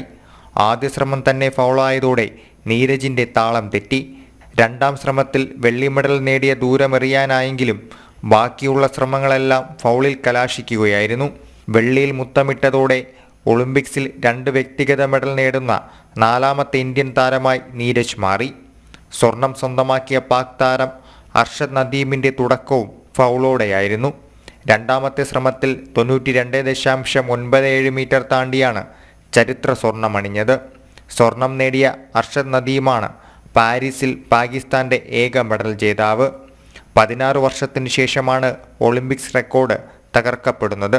നോർവേ താരം ആൻഡ്രിയാസിന്റെ റെക്കോർഡാണ് പാക് താരം പാരീസിൽ മറികടന്നത്. 2008 ഒളിമ്പിക്സിൽ ആൻഡ്രി സ്വന്തമാക്കിയ 90.57 ദൂരമാണ് പാരീസിൽ പഴങ്കഥയാകുന്നത്. ചെക്ക് താരം യാൻ ഷെൽസിനെ 1996 സ്ഥാപിച്ച 98.48 മീറ്ററാണ് ജാവലിൻ ത്രോയിലെ ലോക റെക്കോർഡ്. 88.54 മീറ്റർ ദൂരമെറിഞ്ഞ ഗ്രനാഡ താരം ആൻഡേഴ്സൺ പീറ്റേഴ്സിനാണ് വെങ്കല മെഡൽ. സ്പോർട്സ് ഡെസ്ക് ജനം. നീരജ് ചോപ്രയ്ക്ക് അഭിനന്ദനങ്ങളുമായി പ്രധാനമന്ത്രി നരേന്ദ്രമോദി ഉടൻ തന്നെ ട്വീറ്റ് ചെയ്യുകയുണ്ടായി, എക്സിൽ പോസ്റ്റ് ചെയ്യുകയുണ്ടായി. നീരജ് വീണ്ടും തന്റെ കഴിവ് തെളിയിച്ചിരിക്കുന്നു. മറ്റൊരു ഒളിമ്പിക്സ് മെഡൽ കൂടി ലഭിച്ചതിൽ രാജ്യം ഒന്നാകെ സന്തോഷിക്കുകയാണ്. വളർന്നു വരുന്ന കായിക താരങ്ങൾക്ക് പ്രചോദനമാണ് നീരജ് ചോപ്രയെന്നും പ്രധാനമന്ത്രി സമൂഹമാധ്യമ പേജിൽ കുറിച്ചു. പാരീസ് ഒളിമ്പിക്സിൽ ഇന്ത്യ നന്നായി മത്സരിച്ചെന്ന് നീരജ് ചോപ്ര. രാജ്യത്തിനായുള്ള ഓരോ നേട്ടത്തിലും സന്തോഷിക്കുന്നു. ഇന്നലെ അർഷാദിന്റെ ദിനമായിരുന്നു. ഇനിയുള്ള മത്സരങ്ങൾക്കായി കൂടുതൽ പരിശ്രമിക്കുമെന്നും നീരജ് ചോപ്ര പറഞ്ഞു. नहीं बिल्कुल, देखो कंट्री के लिए जब भी मेडल जीतते हैं उसकी खुशी तो होती है, लेकिन वही है कि पर्सनली मतलब मेडल की बात अलग है, लेकिन अब टाइम है इम्प्रूवमेंट करने का थ्रो में भी, और जो भी कुछ इंजरी वगैरह है जो चल रही हैं उन पे अभी काम करना है, और जो कमियां हैं उनको सुधारेंगे, टीम के साथ बैठ के बात करेंगे. और हर किसी दिन किसी एथलीट का दिन होता है. आज अरशद का दिन था. कभी जब बात करें टोक्यो की और बुडापेस्ट की, वहाँ पे अपना दिन था, या एशियन गेम्स में अपना दिन था. തുടക്കത്തിൽ പറഞ്ഞ പോലെ തന്നെ വെങ്കല മെഡൽ ആണെങ്കിലും സുവർണ നേട്ടം പോലെ തന്നെയാണ് ഹോക്കി ടീമിന് അവകാശപ്പെടാനാവുക. വെങ്കല മെഡൽ സ്ഥാനത്തിനായുള്ള മത്സരത്തിൽ സ്പെയിനിനെ നേരിട്ട ഇന്ത്യ 1-2 ഗോളുകളുടെ വിജയമാണ് സ്വന്തമാക്കിയത്. തുടക്കത്തിൽ 1 ഗോളിന് പുറകിൽ പോയ ശേഷം തിരിച്ചടിച്ചായിരുന്നു ഇന്ത്യയുടെ വിജയം. കഴിഞ്ഞ തവണ ടോക്കിയോയിൽ ജർമ്മനിയെ പരാജയപ്പെടുത്തിയാണ് ഇന്ത്യ വെങ്കലം സ്വന്തമാക്കിയത്. എന്നാൽ ഇപ്പോഴിതാ പാരീസിലും വെങ്കലം നിലനിർത്തിയിരിക്കുകയാണ് ഇന്ത്യ. ക്വാർട്ടറും സെമിയും ഉൾപ്പെടെ ടൂർണമെന്റിൽ ഉടനീളം ഇന്ത്യൻ ടീമിന്റെ വൻമതിലായി മാറിയ മലയാളി ഗോൾ കീപ്പർ PR ശ്രീജേഷിന്റെ മികവ് തന്നെയാണ് വെങ്കല മെഡൽ പോരാട്ടത്തിലും ഇന്ത്യക്ക് മുതൽക്കൂട്ടായത്. കരുത്തരായ സ്പെയിനിനെതിരെ ആദ്യ ക്വാർട്ടറിന്റെ 18-ാം മിനിറ്റിൽ തന്നെ ഇന്ത്യക്ക് ലീഡ് വഴങ്ങേണ്ടി വന്നു. എന്നാൽ രണ്ടാം ക്വാർട്ടർ അവസാനിക്കാനിരിക്കെ ഇന്ത്യ സമനില ഗോൾ കണ്ടെത്തി. നായകൻ ഹർമൻപ്രീത് മനോഹരമായി സ്പാനിഷ് വലയിൽ പന്തെത്തിച്ചു. മൂന്നാം ക്വാർട്ടറിന്റെ തുടക്കത്തിൽ തന്നെ ഇന്ത്യ സ്പെയിനെ സമ്മർദ്ദത്തിലാക്കി രണ്ടാം ഗോളും നേടി. ഇത്തവണയും ഹർമൻപ്രീതിന്റെ മികവാണ് ഇന്ത്യക്ക് തുണയായത്. രണ്ടാം ഗോൾ വഴങ്ങിയതിനു ശേഷം മത്സരത്തിലേക്ക് തിരിച്ചുവരാൻ സ്പെയിൻ കിണഞ്ഞു പരിശ്രമിച്ചെങ്കിലും ശ്രീജേഷിനെ മറികടക്കാൻ സാധിച്ചില്ല. മത്സരത്തിനുടനീളം മിന്നും സേവുകളുമായി നിറഞ്ഞ ശ്രീജേഷ് അവസാന നിമിഷങ്ങളിൽ സ്പെയിനിന് ലഭിച്ച പെനാൽറ്റി കോർണർ അവിശ്വസനീയമായി രക്ഷപ്പെടുത്തി. വിജയത്തോടെ ഒളിമ്പിക്സ് ഹോക്കിയിലെ 4ാം വെങ്കല മെഡൽ നേട്ടമാണ് ഇന്ത്യ സ്വന്തമാക്കിയത്.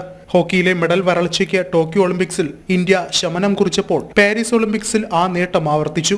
ഒരു കാലത്ത് 8 സ്വർണമടക്കം ഒളിമ്പിക്സിനെ അടക്കി ഭരിച്ച ഇന്ത്യൻ ഹോക്കി ടീം വീണ്ടും ആ പ്രതാപകാലത്തിലേക്ക് മടങ്ങി പോവുകയാണ്. വരും ഒളിമ്പിക്സുകളിൽ വെങ്കല മെഡൽ നേട്ടം വെള്ളിയോ സ്വർണമോ ആയി മാറുമെന്നുള്ള കാര്യത്തിൽ യാതൊരു സംശയവുമില്ല.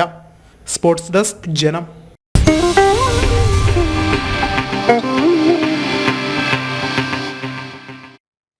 തുടക്കത്തിൽ ഞാനൊരു കാര്യം പറഞ്ഞിരുന്നു, നമുക്കിന്ന് തമിഴ്നാട്ടിൽ നിന്ന് ഒരു സർപ്രൈസ് ഉണ്ടെന്ന്.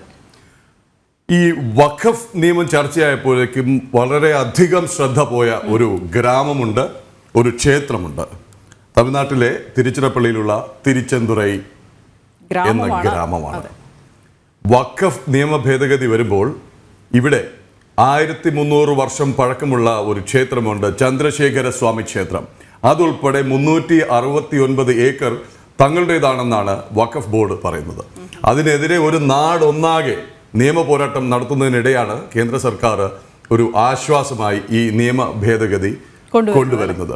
വഖഫ് നിയമം വരുന്നു എന്നുള്ള വാർത്ത വന്നപ്പോൾ ശ്രദ്ധ ആകർഷിച്ച ഗ്രാമമാണ്. നിയമ ഭേദഗതി വരുമ്പോൾ അതെ. എന്തായാലും അവിടെ നിന്ന് അരുൺ ആലത്തൂർ ചേരുകയാണ്, തിരുച്ചെന്തുറയിൽ നിന്ന്. അരുൺ ആലത്തൂർ, നമസ്തേ. വളരെ സുപ്രധാനമായ ഒരു വാർത്തയും ഒരു തത്സമയ സംപ്രേഷണവുമായാണ് അരുൺ ചേരുന്നത്. പിന്നിൽ കാണുന്നതാണ് ചന്ദ്രശേഖര സ്വാമി ക്ഷേത്രം അല്ലേ? അരുൺ പറയൂ, എന്താണ് ഗ്രാമവാസികൾ പറയുന്നത്, എന്താണ് അവരുടെ ഇപ്പോഴത്തെ ഒരു വികാരം കേന്ദ്ര സർക്കാർ കൊണ്ടുവരുന്ന ഈ പുതിയ നിയമ ഭേദഗതിയിൽ?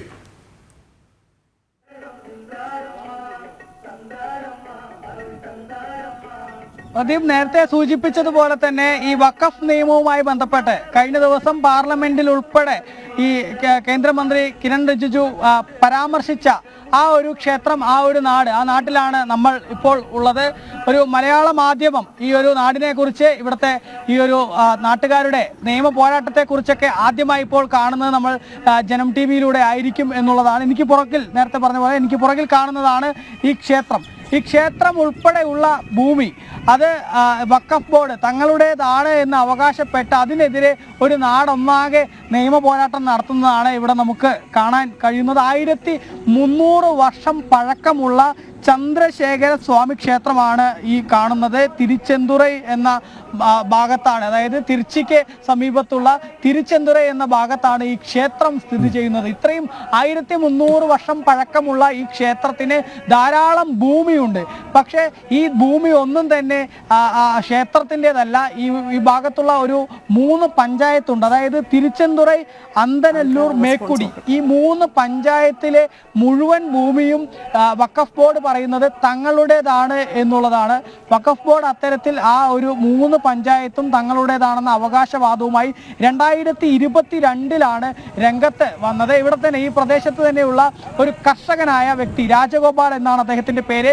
ആ രാജഗോപാൽ എന്ന വ്യക്തി തൻ്റെ മകളുടെ കല്യാണത്തിന് വേണ്ടി കുറച്ച് കൃഷിഭൂമി, അതായത് വയല്, അത് വിൽക്കുന്നതിന് വേണ്ടി ശ്രമിച്ചിരുന്നു. ആ വിൽക്കുന്നതിന് വേണ്ടി വാങ്ങുന്ന വ്യക്തിയുമായി അവർ ഈ ഒരു രജിസ്ട്രാർ ഓഫീസിലേക്ക് പോയിരുന്നു. ആ രജിസ്ട്രാർ ഓഫീസിലേക്ക് പോയപ്പോഴാണ് അവിടെ നിന്നും പറയുന്നത് ഇത് വഖഫ് ബോർഡിന്റെ ഭൂമിയാണ്, അതുകൊണ്ട് തന്നെ ഇത് നിങ്ങൾക്ക് വിൽക്കാനോ വിലമാറാനോ ഒന്നും പറ്റില്ല എന്നുള്ളത്. അതാണ് പിന്നീട് ഈ ഒരു നാടൊന്നാകെ, ഈ ഞാൻ നേരത്തെ പറഞ്ഞ 3 പഞ്ചായത്തിലെ ഭൂമി ഒന്നാകെ ഈ വഖഫ് ബോർഡിൻ്റെതാണെന്ന തരത്തിൽ ഈ ഒരു കാര്യം ഈ നാട്ടുകാർ ഒന്നടങ്കം അറിയുന്നത്. വളരെ ഞെട്ടലോടുകൂടെയാണ് അവർ അറിഞ്ഞത്. കാലങ്ങളായി തങ്ങൾ ജനിച്ചു വളർന്ന ആ ഭൂമി അതെല്ലാം വഖഫ് ബോർഡിൻ്റെതാണ്, അത് ഉടമസ്ഥാവകാശം തങ്ങൾക്ക് ആർക്കുമില്ല എന്നുള്ളത് വലിയ ഞെട്ടലോടുകൂടെയാണ് ഇവിടെയുള്ള ഒരു സമൂഹം ഒന്നടങ്കം അറിഞ്ഞത് എന്നുള്ളതാണ്. ഏതായാലും ഇവർ പറയുന്നത് എന്താണെന്ന് വെച്ചാൽ ഈ തിരുച്ചിറപ്പള്ള കേന്ദ്രമാക്കി ഭരിച്ചിരുന്ന ഒരു നവാബ് അൻവറുദ്ദീൻ 3 നൂറ്റാണ്ട് മുൻപ്, അതായത് 300 വർഷങ്ങൾക്ക് മുമ്പ് ഈ ഗ്രാമം മുഴുവൻ മുസ്ലിം മത നിയമപ്രകാരം മുസ്ലിം മതാവശ്യത്തിനായി ദാനം ചെയ്തു, അതായത് വഖഫ് നൽകിയതാണ്. അതുകൊണ്ട് തന്നെ സ്വാതന്ത്ര്യാനന്തരം ഈ ഭൂമി തങ്ങളുടേതാണെന്ന അവകാശവാദമാണ് ഈ വഖഫ് ബോർഡ് ഉന്നയിക്കുന്നത്. ഏതായാലും വഖഫ് ബോർഡ് ഇങ്ങനെ ഒരു അവകാശവുമായി ഉന്നയിച്ച് രംഗത്തെത്തിയതോടുകൂടെ തന്നെ കഴിഞ്ഞ 2 വർഷ കാലയളവിലായി ഇവർ വലിയ നിയമ പോരാട്ടം നടത്തിക്കൊണ്ടിരിക്കുകയാണ്. കഴിഞ്ഞ ദിവസത്തെ ഈ വഖഫ് നിയമവുമായി ബന്ധപ്പെട്ടൊക്കെ നമ്മുടെ കേരളത്തിൽ നിന്നുള്ള MP KC വേണുഗോപാൽ ഉൾപ്പെടെ പാർലമെന്റിൽ വലിയ രീതിയിൽ അതിനെ എതിർത്തുകൊണ്ട് രംഗത്ത് വരുന്ന ഒരു സാഹചര്യം ഉണ്ടായിരുന്നു. പക്ഷെ അതിനെ എതിർക്കുന്ന ആളുകൾ, ഇത്തരം ജനങ്ങൾ ഈ ഒരു വഖഫ് നിയമത്തിലെ പല പ്രശ്നങ്ങൾ മൂലം അനുഭവിക്കുന്ന ബുദ്ധിമുട്ടുകൾ ഇതുവരെ കണ്ടിട്ടില്ല എന്നുള്ളതാണ്. ഏതായാലും ഇതുമായി ബന്ധപ്പെട്ട് നമുക്ക് ഇവിടുത്തെ പ്രദേശവാസികളായ ആളുകളിലേക്ക് വരാം. இந்த போராட்டம் அது எப்படி ஆரம்பிச்சது? இது முதல்ல வந்து பார்த்தீங்கன்னா, இந்த விஷயம் வந்து வெளியில் தெரிஞ்ச காரணமே ராஜகோபால்னு சொல்லி ஒரு விவசாயி. அவரோட சொந்த ஊர் இங்கே இருந்து முள்ளிகுரும்பூரில் இருக்குது. அவரோட தோட்டம் எல்லாமே வந்து வயல் எல்லாமே இங்கே திருச்செந்தூர் பஞ்சாயத்தில் இருக்குது.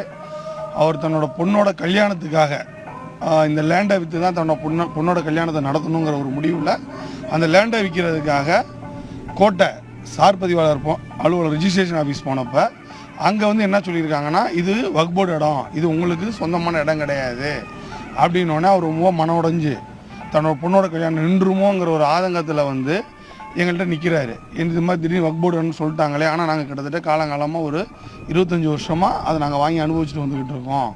இப்போ நிப்பாட்டிட்டாங்கன்னு சொன்னதுக்கப்புறம் தான் நாங்கள் என்ன பண்ணோம், இது மாதிரி பாரதிய ஜனதா கட்சி அவங்கள நாங்களாம் அதில் பொறுப்பில் இருந்ததுனால எங்கள் கட்சி மூலியமாக தெரியப்படுத்தினப்போ ஹச்ராஜா அண்ணன் உடனே வந்தார். கிட்டத்தட்ட ஒரு 1.5 years பிஃபோர் இதே கோயிலில் வந்து ஹச்ராஜா அண்ணன் வந்து இங்கே உள்ள பொதுமக்கள் எல்லாத்தையுமே சந்தித்து ஒரு ப்ரெஸ் மீட் வச்சு ஒரு ஆர்ப்பாட்டம் அறிவிக்கிறார். ஆர்ப்பாட்டம் அறிவித்தோடனே என்னோடய கட்சி மாவட்ட தலைவர் தலைமையில் வந்து கிட்டத்தட்ட மன்னார்புரம் RDO ஆஃபீஸ், DRDO ஆஃபீஸில் வந்து ஒரு ஃபீஸ் கமிட்டி, ஏன்னா கிட்டத்தட்ட இந்த கோயிலுக்கு கீழே 5 கோயில் கட்டுப்பாட்டில் வருது. அப்போ இந்த கிட்டத்தட்ட 2400 ஏக்கர்னு நினைக்கிறேன். 2230 கிட்டத்தட்ட ஒரு 2000 ஏக்கருக்கு மேலே வரப்போ இங்கே இருக்க ஒரு பொதுமக்கள் எல்லாருமே வந்து கூட்டிட்டாங்க, அசம்பிள் ஆகிட்டாங்க. அப்போ டிஆர்டிஓ ஆஃபீஸில் வந்து இந்த ஒரு ஃபீஸ் கமிட்டியை போட்டு சம்மந்தப்பட்ட சப்ரிஜிஸ் ஆஃபீஸ் அங்கே தான் வந்தாங்க, revenue officers and police officers எல்லாருமே உட்காந்து நீங்கள் இமீடியட்டாக இது மாதிரி ரெஜிஸ்ட்ரேஷன் நிப்பாட்டினது தப்பு, இது எதாக இருந்தாலும் நீங்கள் எங்கள்கிட்ட நீங்கள் கொடுத்துருக்கணும்னு சொல்லி அவரை வார்ன் பண்ணி, அந்த சப்ரிஜிஸ் ஆஃபீஸை வார்ன் பண்ணி உடனே இமீடியட்டாக அதுக்கு ஒரு சொல்யூஷன் கொடுத்து ரெஜிஸ்ட்ரேஷன் பண்ண வச்சாங்க. அது உண்மையிலுமே நாங்கள் மிகப்பெரிய விஷயம் தேங்க்ஸ் சொல்லணும்னா ஹெச்ராஜா அண்ணனுக்கும் மாவட்ட தலைவருக்கும் தான் அது வந்து மிகப்பெரிய தேங்க்ஸை சொல்லணும். இன்றைக்கி அவங்க பொண்ணுக்கு நல்ல முறையில் கல்யாணம் ஆகி கிட்டத்தட்ட இப்போ அவரும் இறந்துட்டார். ஒரு 2 months பிஃபோர் வந்து அந்த ராஜகோபாலுங்கிறது அவரும் இறந்துட்டார். இன்றைக்கி வந்து இது பாராளுமன்றத்தில் வந்து இந்த ஒரு விஷயம் வந்து ஒரு தமிழ்நாட்டை எடுத்து ஒரு தேசிய லெவலில் பேசியிருக்காங்க அப்படின்னா எங்களுக்கு மிகப்பெரிய ஒரு சந்தோஷமான விஷயமாகவும் இருக்குது. மக்களுக்கு பின்னாடி மத்திய அரசு உன்னிப்பாக கவனித்து வருதுங்கிறதையும் நாங்கள் ஒரு நல்ல விதத்தில் நாங்கள் எடுத்துக்கிறோம். உங்களோட லேண்ட் உட்பட இந்த மாதிரி பூமி எல்லாமே வந்து வக்கஃபோட தான் நான் சொல்கிறது தான். ஆமாம், நம்மளுக்கு வந்து இங்கே வந்து நாங்கள் ஆக்சுவலாக இருக்கிறதே பார்த்தீங்கன்னா இந்த சிவன் கோயிலோட ப்ராப்பர்ட்டியில் நாங்கள் குடியிருக்கோம். அது வந்து நத்தம் புறம்போக்கும்பாங்க. நான் எனக்கு தெரிஞ்சு நான் வந்து எனக்கு இப்போ ஆக்சுவலாக எனக்கு வந்து 40 வயசு ஆயிடுச்சு. எங்கள் அப்பா அதான் 80லேருந்து எங்கள் அப்பா வந்து இந்த லேண்டில் தான் இருக்கிறாரு. அதுக்கு முறையாக நாங்கள் அந்த கோயிலுக்கான ரசீதி அந்த வாடகையெல்லாம் செலுத்திட்டு தான் வரோம். இந்த கோயிலை பார்த்தீங்கன்னா கிட்டத்தட்ட ஒரு 1350 வருஷத்துக்கு மேலே பழமையான கோயில். இந்த கோயில் மட்டும் கிடையாது, இது மாதிரி நம்ம ஊருக்குள்ளே பார்த்தீங்கன்னா ஒரு 4 கோயில் இருக்குது. காசி விஸ்வநாதர் ஆலயம்னு சொல்லிட்டு 100 கோயில் இருக்குது. அதுவும் கிட்டத்தட்ட ஒரு 1300 வருஷம் பழமையான கோயில். அதே மாதிரி அந்தலூர் வந்ததில் அங்கே ஒரு சிவன் கோயில், இதே மெயின் ரோட்லேயே ஒரு கோயில் இருக்குது. அதுவும் கிட்டத்தட்ட ஒரு 1000 வருஷம் பழமையான கோயில். உள்ள கற்பூர்னு ஒரு ஏரியா இருக்குது, அங்கேயும் ஒரு சிவன் கோயில் இருக்குது. அது பார்த்தீங்கன்னா ரொம்ப சிதலம் முடிஞ்சு கிடைக்கும். அந்த கோயில் ரொம்ப அதுவும் ஒரு 1000 வருஷத்துக்கு முன்னாடியான கோயில்.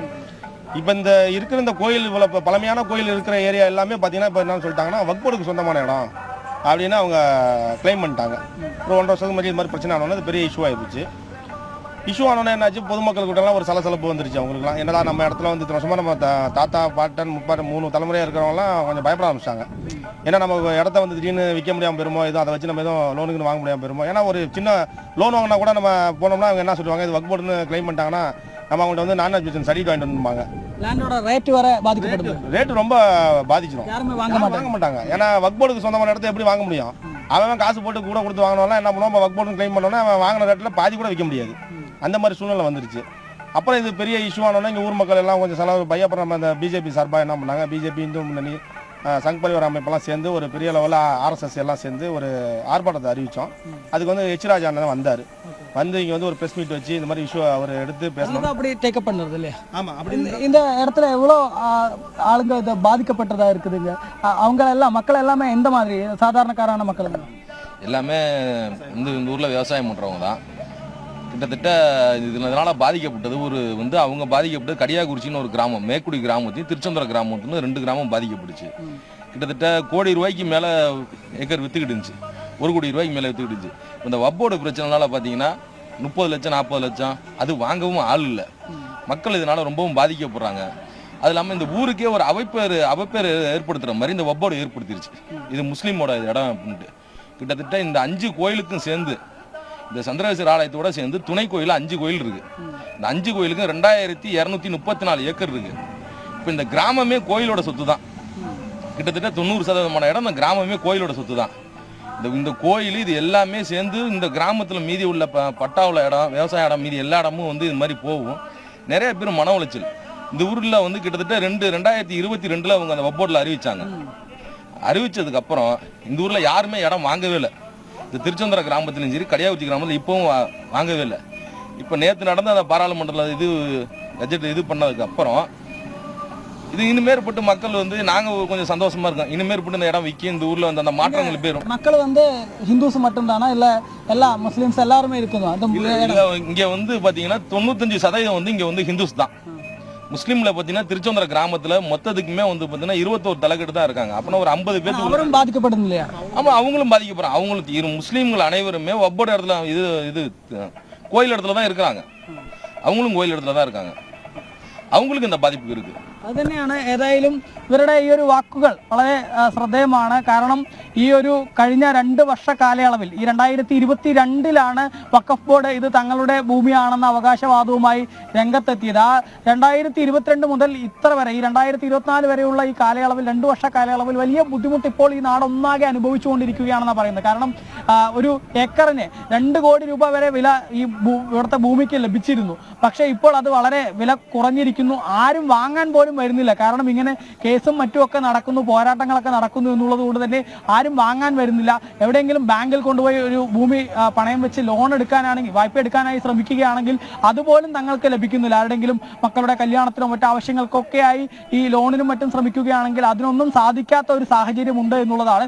മാത്രമല്ല കഴിഞ്ഞ ദിവസം പാർലമെന്റിൽ കേന്ദ്രമന്ത്രി തന്നെ പറഞ്ഞിരുന്നു ഇതൊരിക്കലും മുസ്ലിം വിരുദ്ധമല്ല ഈ വഖഫ് നിയമ ഭേദഗതി എന്നുള്ളത്. അതിനൊരു ഉത്തമ ഉദാഹരണം കൂടെയാണ് ഇവർ പറഞ്ഞ ഈ വാക്കുകൾ. കാരണം ഇവിടെ ഇത് ബാധിക്കുന്നത് ഈ ഹിന്ദു സമൂഹത്തെ മാത്രമല്ല, ഇവിടെയും മുസ്ലിംസ് ഉണ്ട്. ആ മുസ്ലിം സമുദായത്തിലുള്ള ആളുകൾക്ക് ഉൾപ്പെടെ ഇത് ബാധിക്കുന്നു. അവരുടെ ഭൂമി ഉൾപ്പെടെ അവർക്ക് വിൽക്കാനോ മറ്റോ ഒന്നും കഴിയാത്ത ഒരു സ്ഥിതി ഈ ഒരു സാഹചര്യത്തിൽ ഈ ഒരു നാട്ടിൽ ഉണ്ട് എന്നുള്ളതാണ് ഇവർ പറയുന്നത്. ഏതായാലും ഈ ഭാഗത്ത് ഇവരുടെ ഒരു പോരാട്ടം ഇപ്പോഴും തുടർന്നുകൊണ്ടിരിക്കുകയാണ്. കോടതിയിൽ കേസ് ഉൾപ്പെടെ തുടരുന്ന ഒരു സാഹചര്യമുണ്ട്.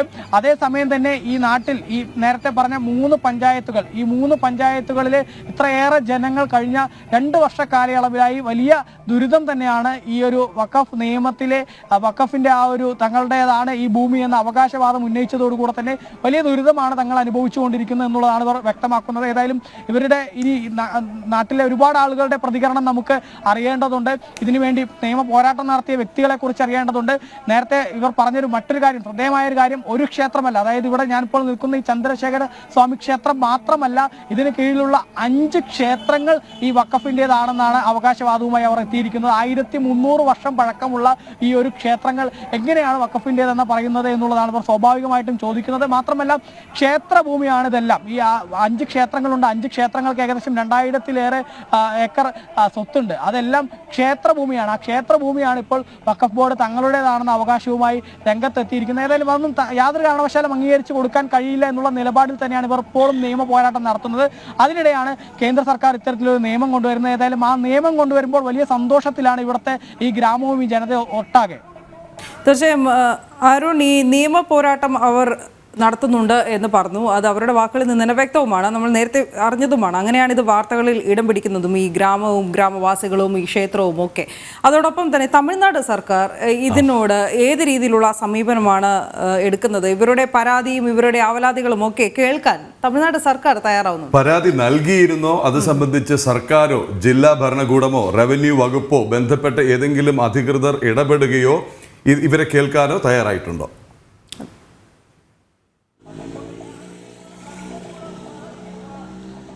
തമിഴ്നാട് സർക്കാരിന്റെ ഭാഗത്തു നിന്ന് യാതൊരു പിന്തുണയും തങ്ങൾക്ക് ലഭിക്കുന്നില്ല എന്നുള്ളതാണ് ഇവർ പറയുന്നത്. കാരണം ഇതിലെ ആദ്യത്തെ പരാതിക്കാരൻ, അതായത് രാജഗോപാൽ എന്ന വ്യക്തി, അദ്ദേഹം ഇപ്പോൾ മരിച്ചു.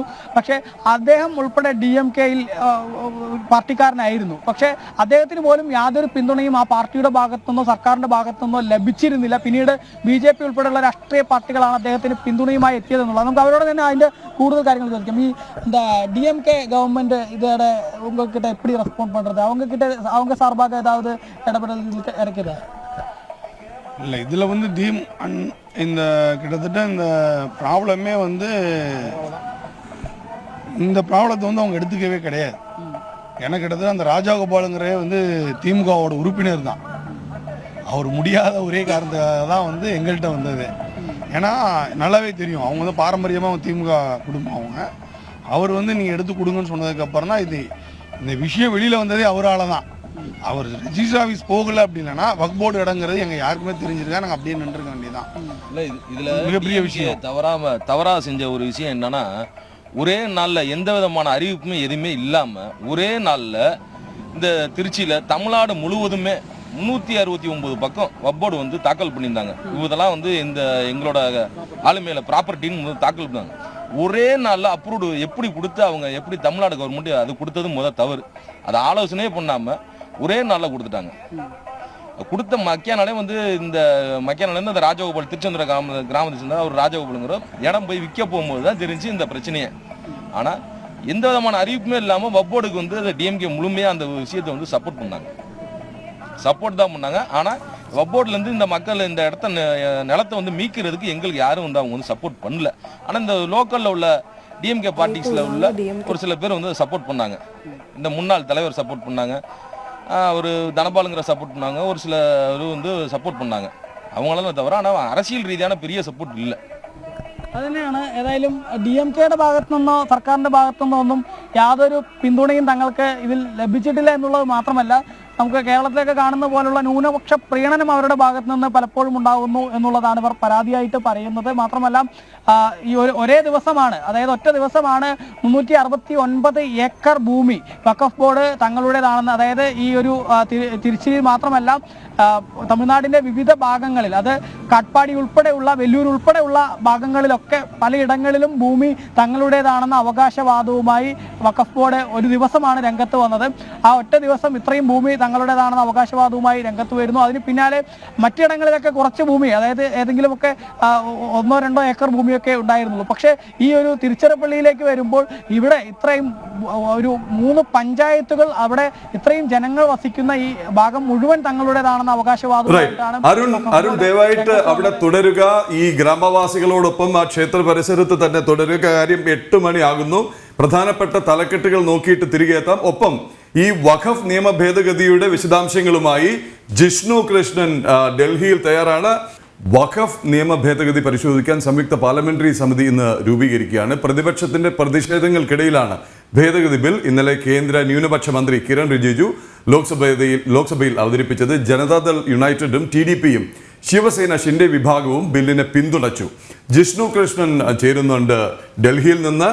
ഒപ്പം അല്പം മുമ്പ് നമ്മോടൊപ്പം ചേർന്ന അരുൺ ആലത്തൂർ, തമിഴ്നാട്ടിലെ തിരുച്ചിറപ്പള്ളി ജില്ലയിലെ തിരുച്ചെന്തുറയിൽ നിന്ന് അരുൺ ആലത്തൂരും ചേരുന്നുണ്ട്. ജിഷ്ണുവിലേക്കാണ് ആദ്യം. ഇന്നലെ പ്രതിപക്ഷ വിമർശനങ്ങൾ, ചില വിചിത്ര വാദങ്ങൾ ഉയർന്നു. ഗുരുവായൂർ ദേവസ്വം ബോർഡിൽ മുസ്ലിങ്ങൾ ഇല്ലല്ലോ എന്നൊക്കെയുള്ള വാദങ്ങളുമായി കോൺഗ്രസ് നേതാവ് KC വേണുഗോപാൽ രംഗത്തെത്തിയിരുന്നു. എന്തായാലും വഖഫ് നിയമ ഭേദഗതിക്കെതിരെ വന്ന വിമർശനങ്ങൾക്ക്, വഖഫ് നിയമ ഭേദഗതി എന്തിന് എന്നുയർന്ന ചോദ്യങ്ങൾക്കുള്ള മറുപടി നേരിട്ടുള്ള മറുപടിയാണ്, അല്ലെങ്കിൽ അതിന്റെ പല കാരണങ്ങളിൽ ഒന്നാണ് അരുൺ ആലത്തൂർ തിരുച്ചെന്തുറയിൽ നിന്ന് നൽകിക്കൊണ്ടിരിക്കുന്നത്. ജിഷ്ണു, ഇപ്പോഴുള്ള അവസ്ഥ എന്താണ്? നിയമം എപ്പോഴേക്ക് പാസ്സാക്കാനാകും? രാജ്യസഭയിൽ ഇതിന് വേണ്ട പിന്തുണ ലഭിക്കും എന്ന് കരുതുന്നുണ്ടോ ജിഷ്ണു? പ്രതിഭ, തീർച്ചയായും ഈ നിയമ ഭേദഗതി നടപ്പിലാക്കും എന്ന ആത്മവിശ്വാസം തന്നെയാണ് കേന്ദ്ര സർക്കാർ വ്യക്തമാക്കുന്നത്.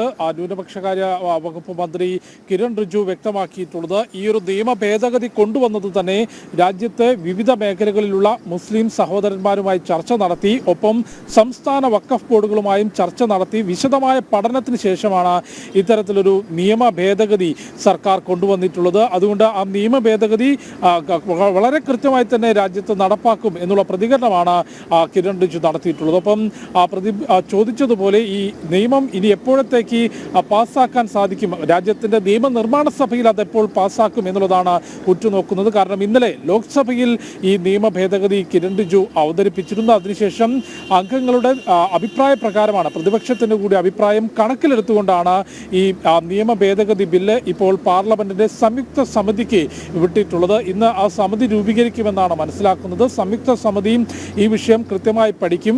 ആവശ്യമായിട്ടുള്ള മാറ്റങ്ങൾ വരുത്തണമെങ്കിൽ, ഏതെങ്കിലും തരത്തിലുള്ള മാറ്റങ്ങൾ വരുത്തണമെങ്കിൽ അത് നിർദ്ദേശിക്കും, ശുപാർശകൾ മുൻപോട്ട് വയ്ക്കും. അതിനുശേഷം വീണ്ടും ബില്ല് അവതരണം ഉണ്ടാകും, അത് പാസ്സാക്കുന്ന സാഹചര്യം ഉണ്ടാകും. രാജ്യസഭയിലും ഇപ്പോൾ ബില്ല് അവതരണത്തിനും അത് പാസ്സാക്കുന്നതിനുമുള്ള ഭൂരിപക്ഷമുണ്ട് എന്ന കൃത്യമായ ആത്മവിശ്വാസമാണ് കേന്ദ്ര സർക്കാരിനുള്ളത്. അതുകൊണ്ട് രാജ്യസഭയിലേക്ക് എത്തുമ്പോഴും ബില്ല് പാസ്സാകുമെന്ന കാര്യത്തിൽ യാതൊരു സംശയമില്ല. എന്നാൽ അതിനപ്പുറത്തേക്ക് രാജ്യത്തിൻ്റെ നിയമനിർമ്മാണ സഭയ്ക്കും നിയമനിർമ്മാണ സഭയിലൂടെ രാജ്യത്തെ മുഴുവൻ ജനങ്ങളിലേക്കും എന്താണ് ഈ വഖഫ് നിയമ ഭേദഗതി ബില്ലിലൂടെ ഉദ്ദേശിക്കുന്നത് എന്നുള്ളത് ഈ ചർച്ചകളിലൂടെ ഉണ്ടാകും എന്നുള്ളതാണ് മനസ്സിലാക്കുന്നത്. അതിൻ്റെ വളരെ കൃത്യമായ രൂപം ഇന്നലെ കിരൺ റിജിജു തന്നെ ലോക്സഭയിൽ നൽകിയിരുന്നു. അതായത് ഇതൊരു മതസ്വാതന്ത്ര്യത്തിന് മേലുള്ള കടന്നുകയറ്റമോ അല്ലെങ്കിൽ ഏതെങ്കിലും ഒരു മതസ്വാതന്ത്ര്യം ഇല്ലാതാക്കുന്നതോ അല്ല, മറിച്ച് വഖഫ് ബോർഡിൻ്റെ പ്രവർത്തനങ്ങളെ കൂടുതൽ ഏകീകരിക്കുന്നതിനും അതിന് രാജ്യത്തിൻ്റെ നിയമത്തിനുള്ളിൽ കൊണ്ടുവരുന്നതുമാണ്. പ്രത്യേകിച്ച് പ്രത്യേകിച്ച് രാജ്യത്ത് വഖഫ് ബോർഡിന് കീഴിലുള്ള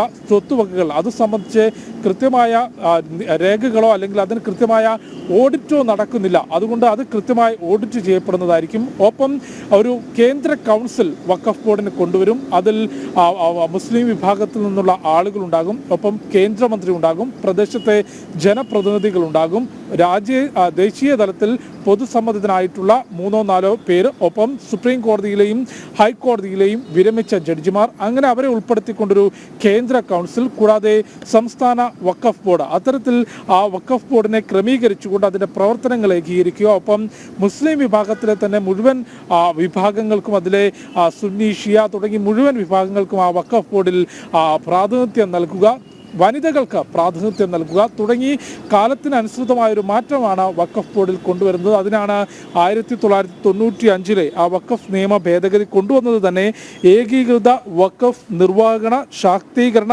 നൈപുണ്യ വികസന നിയമം എന്ന പേരിലാണ് ഈ ഒരു നിയമ ഭേദഗതി ഇപ്പോൾ കേന്ദ്ര സർക്കാർ കൊണ്ടുവന്നിട്ടുള്ളത്. അതിൻ്റെ നടപടിക്രമങ്ങളിലേക്ക് ഇന്നലെ തന്നെ സർക്കാർ കടന്നു കഴിഞ്ഞു. ലോക്സഭയിൽ കേന്ദ്ര ന്യൂനപക്ഷകാര്യ ക്ഷേമ വകുപ്പിൻ്റെയോ പാർലമെന്റ് കാര്യത്തിൻ്റെയും ചുമതലയുള്ള മന്ത്രി കിരൺ റിജിജു ലോക്സഭയിൽ അവതരിപ്പിച്ചു. പിന്നീട് പ്രതിപക്ഷ അംഗങ്ങളുടെ കൂടി അഭിപ്രായം കണക്കിലെടുത്തുകൊണ്ടാണ് പാർലമെന്റിന്റെ സംയുക്ത സമിതിക്ക് ഇപ്പോൾ ബില്ല് വിട്ടിട്ടുള്ളത്. സംയുക്ത സമിതി രൂപീകരിക്കും. അതിനുശേഷം വിശദമായ പഠനവും ആവശ്യമായ മാറ്റങ്ങൾ വേണമെങ്കിൽ അത് അല്ലെങ്കിൽ ഏത് രീതിയിലുള്ള ശുപാർശ ഈ JPC നൽകും. അതിനനുസൃതമായിട്ടായിരിക്കും പിന്നീട് ബില്ലിന്മേലുള്ള തുടർ നടപടികൾ.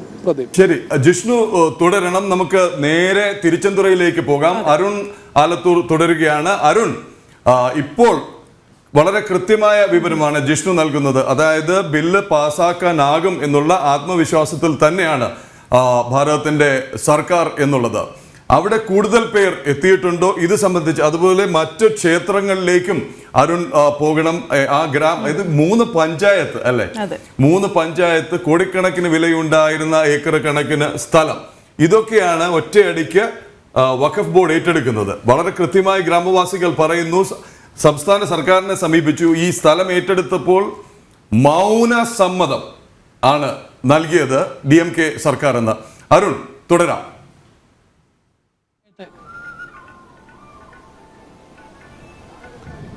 തീർച്ചയായും DMKയുടെ ഭാഗത്തു നിന്ന് അവരുടെ ഈ ഒരു തെരഞ്ഞെടുപ്പ് പ്രകടന പത്രികയിൽ തന്നെ പറഞ്ഞിട്ടുണ്ടായിരുന്നു, അവർ അധികാരത്തിൽ വരികയാണെങ്കിൽ വഖഫ് ബോർഡിന്റെ സ്ഥലങ്ങളൊക്കെ തങ്ങൾ തിരികെ മേടിച്ച് നൽകും എന്നുള്ളത്. പിന്നീടാണ് ഇത്തരത്തിൽ വഖഫ് ബോർഡ് ഈ ക്ഷേത്രം ഉൾപ്പെടെയുള്ള ഭാഗങ്ങൾ തങ്ങളുടേതാണെന്ന അവകാശവാദവുമായി രംഗത്തെത്തിയതെന്നുള്ളതാണ് ഇവിടുത്തെ നാട്ടുകാർ പറയുന്നത്.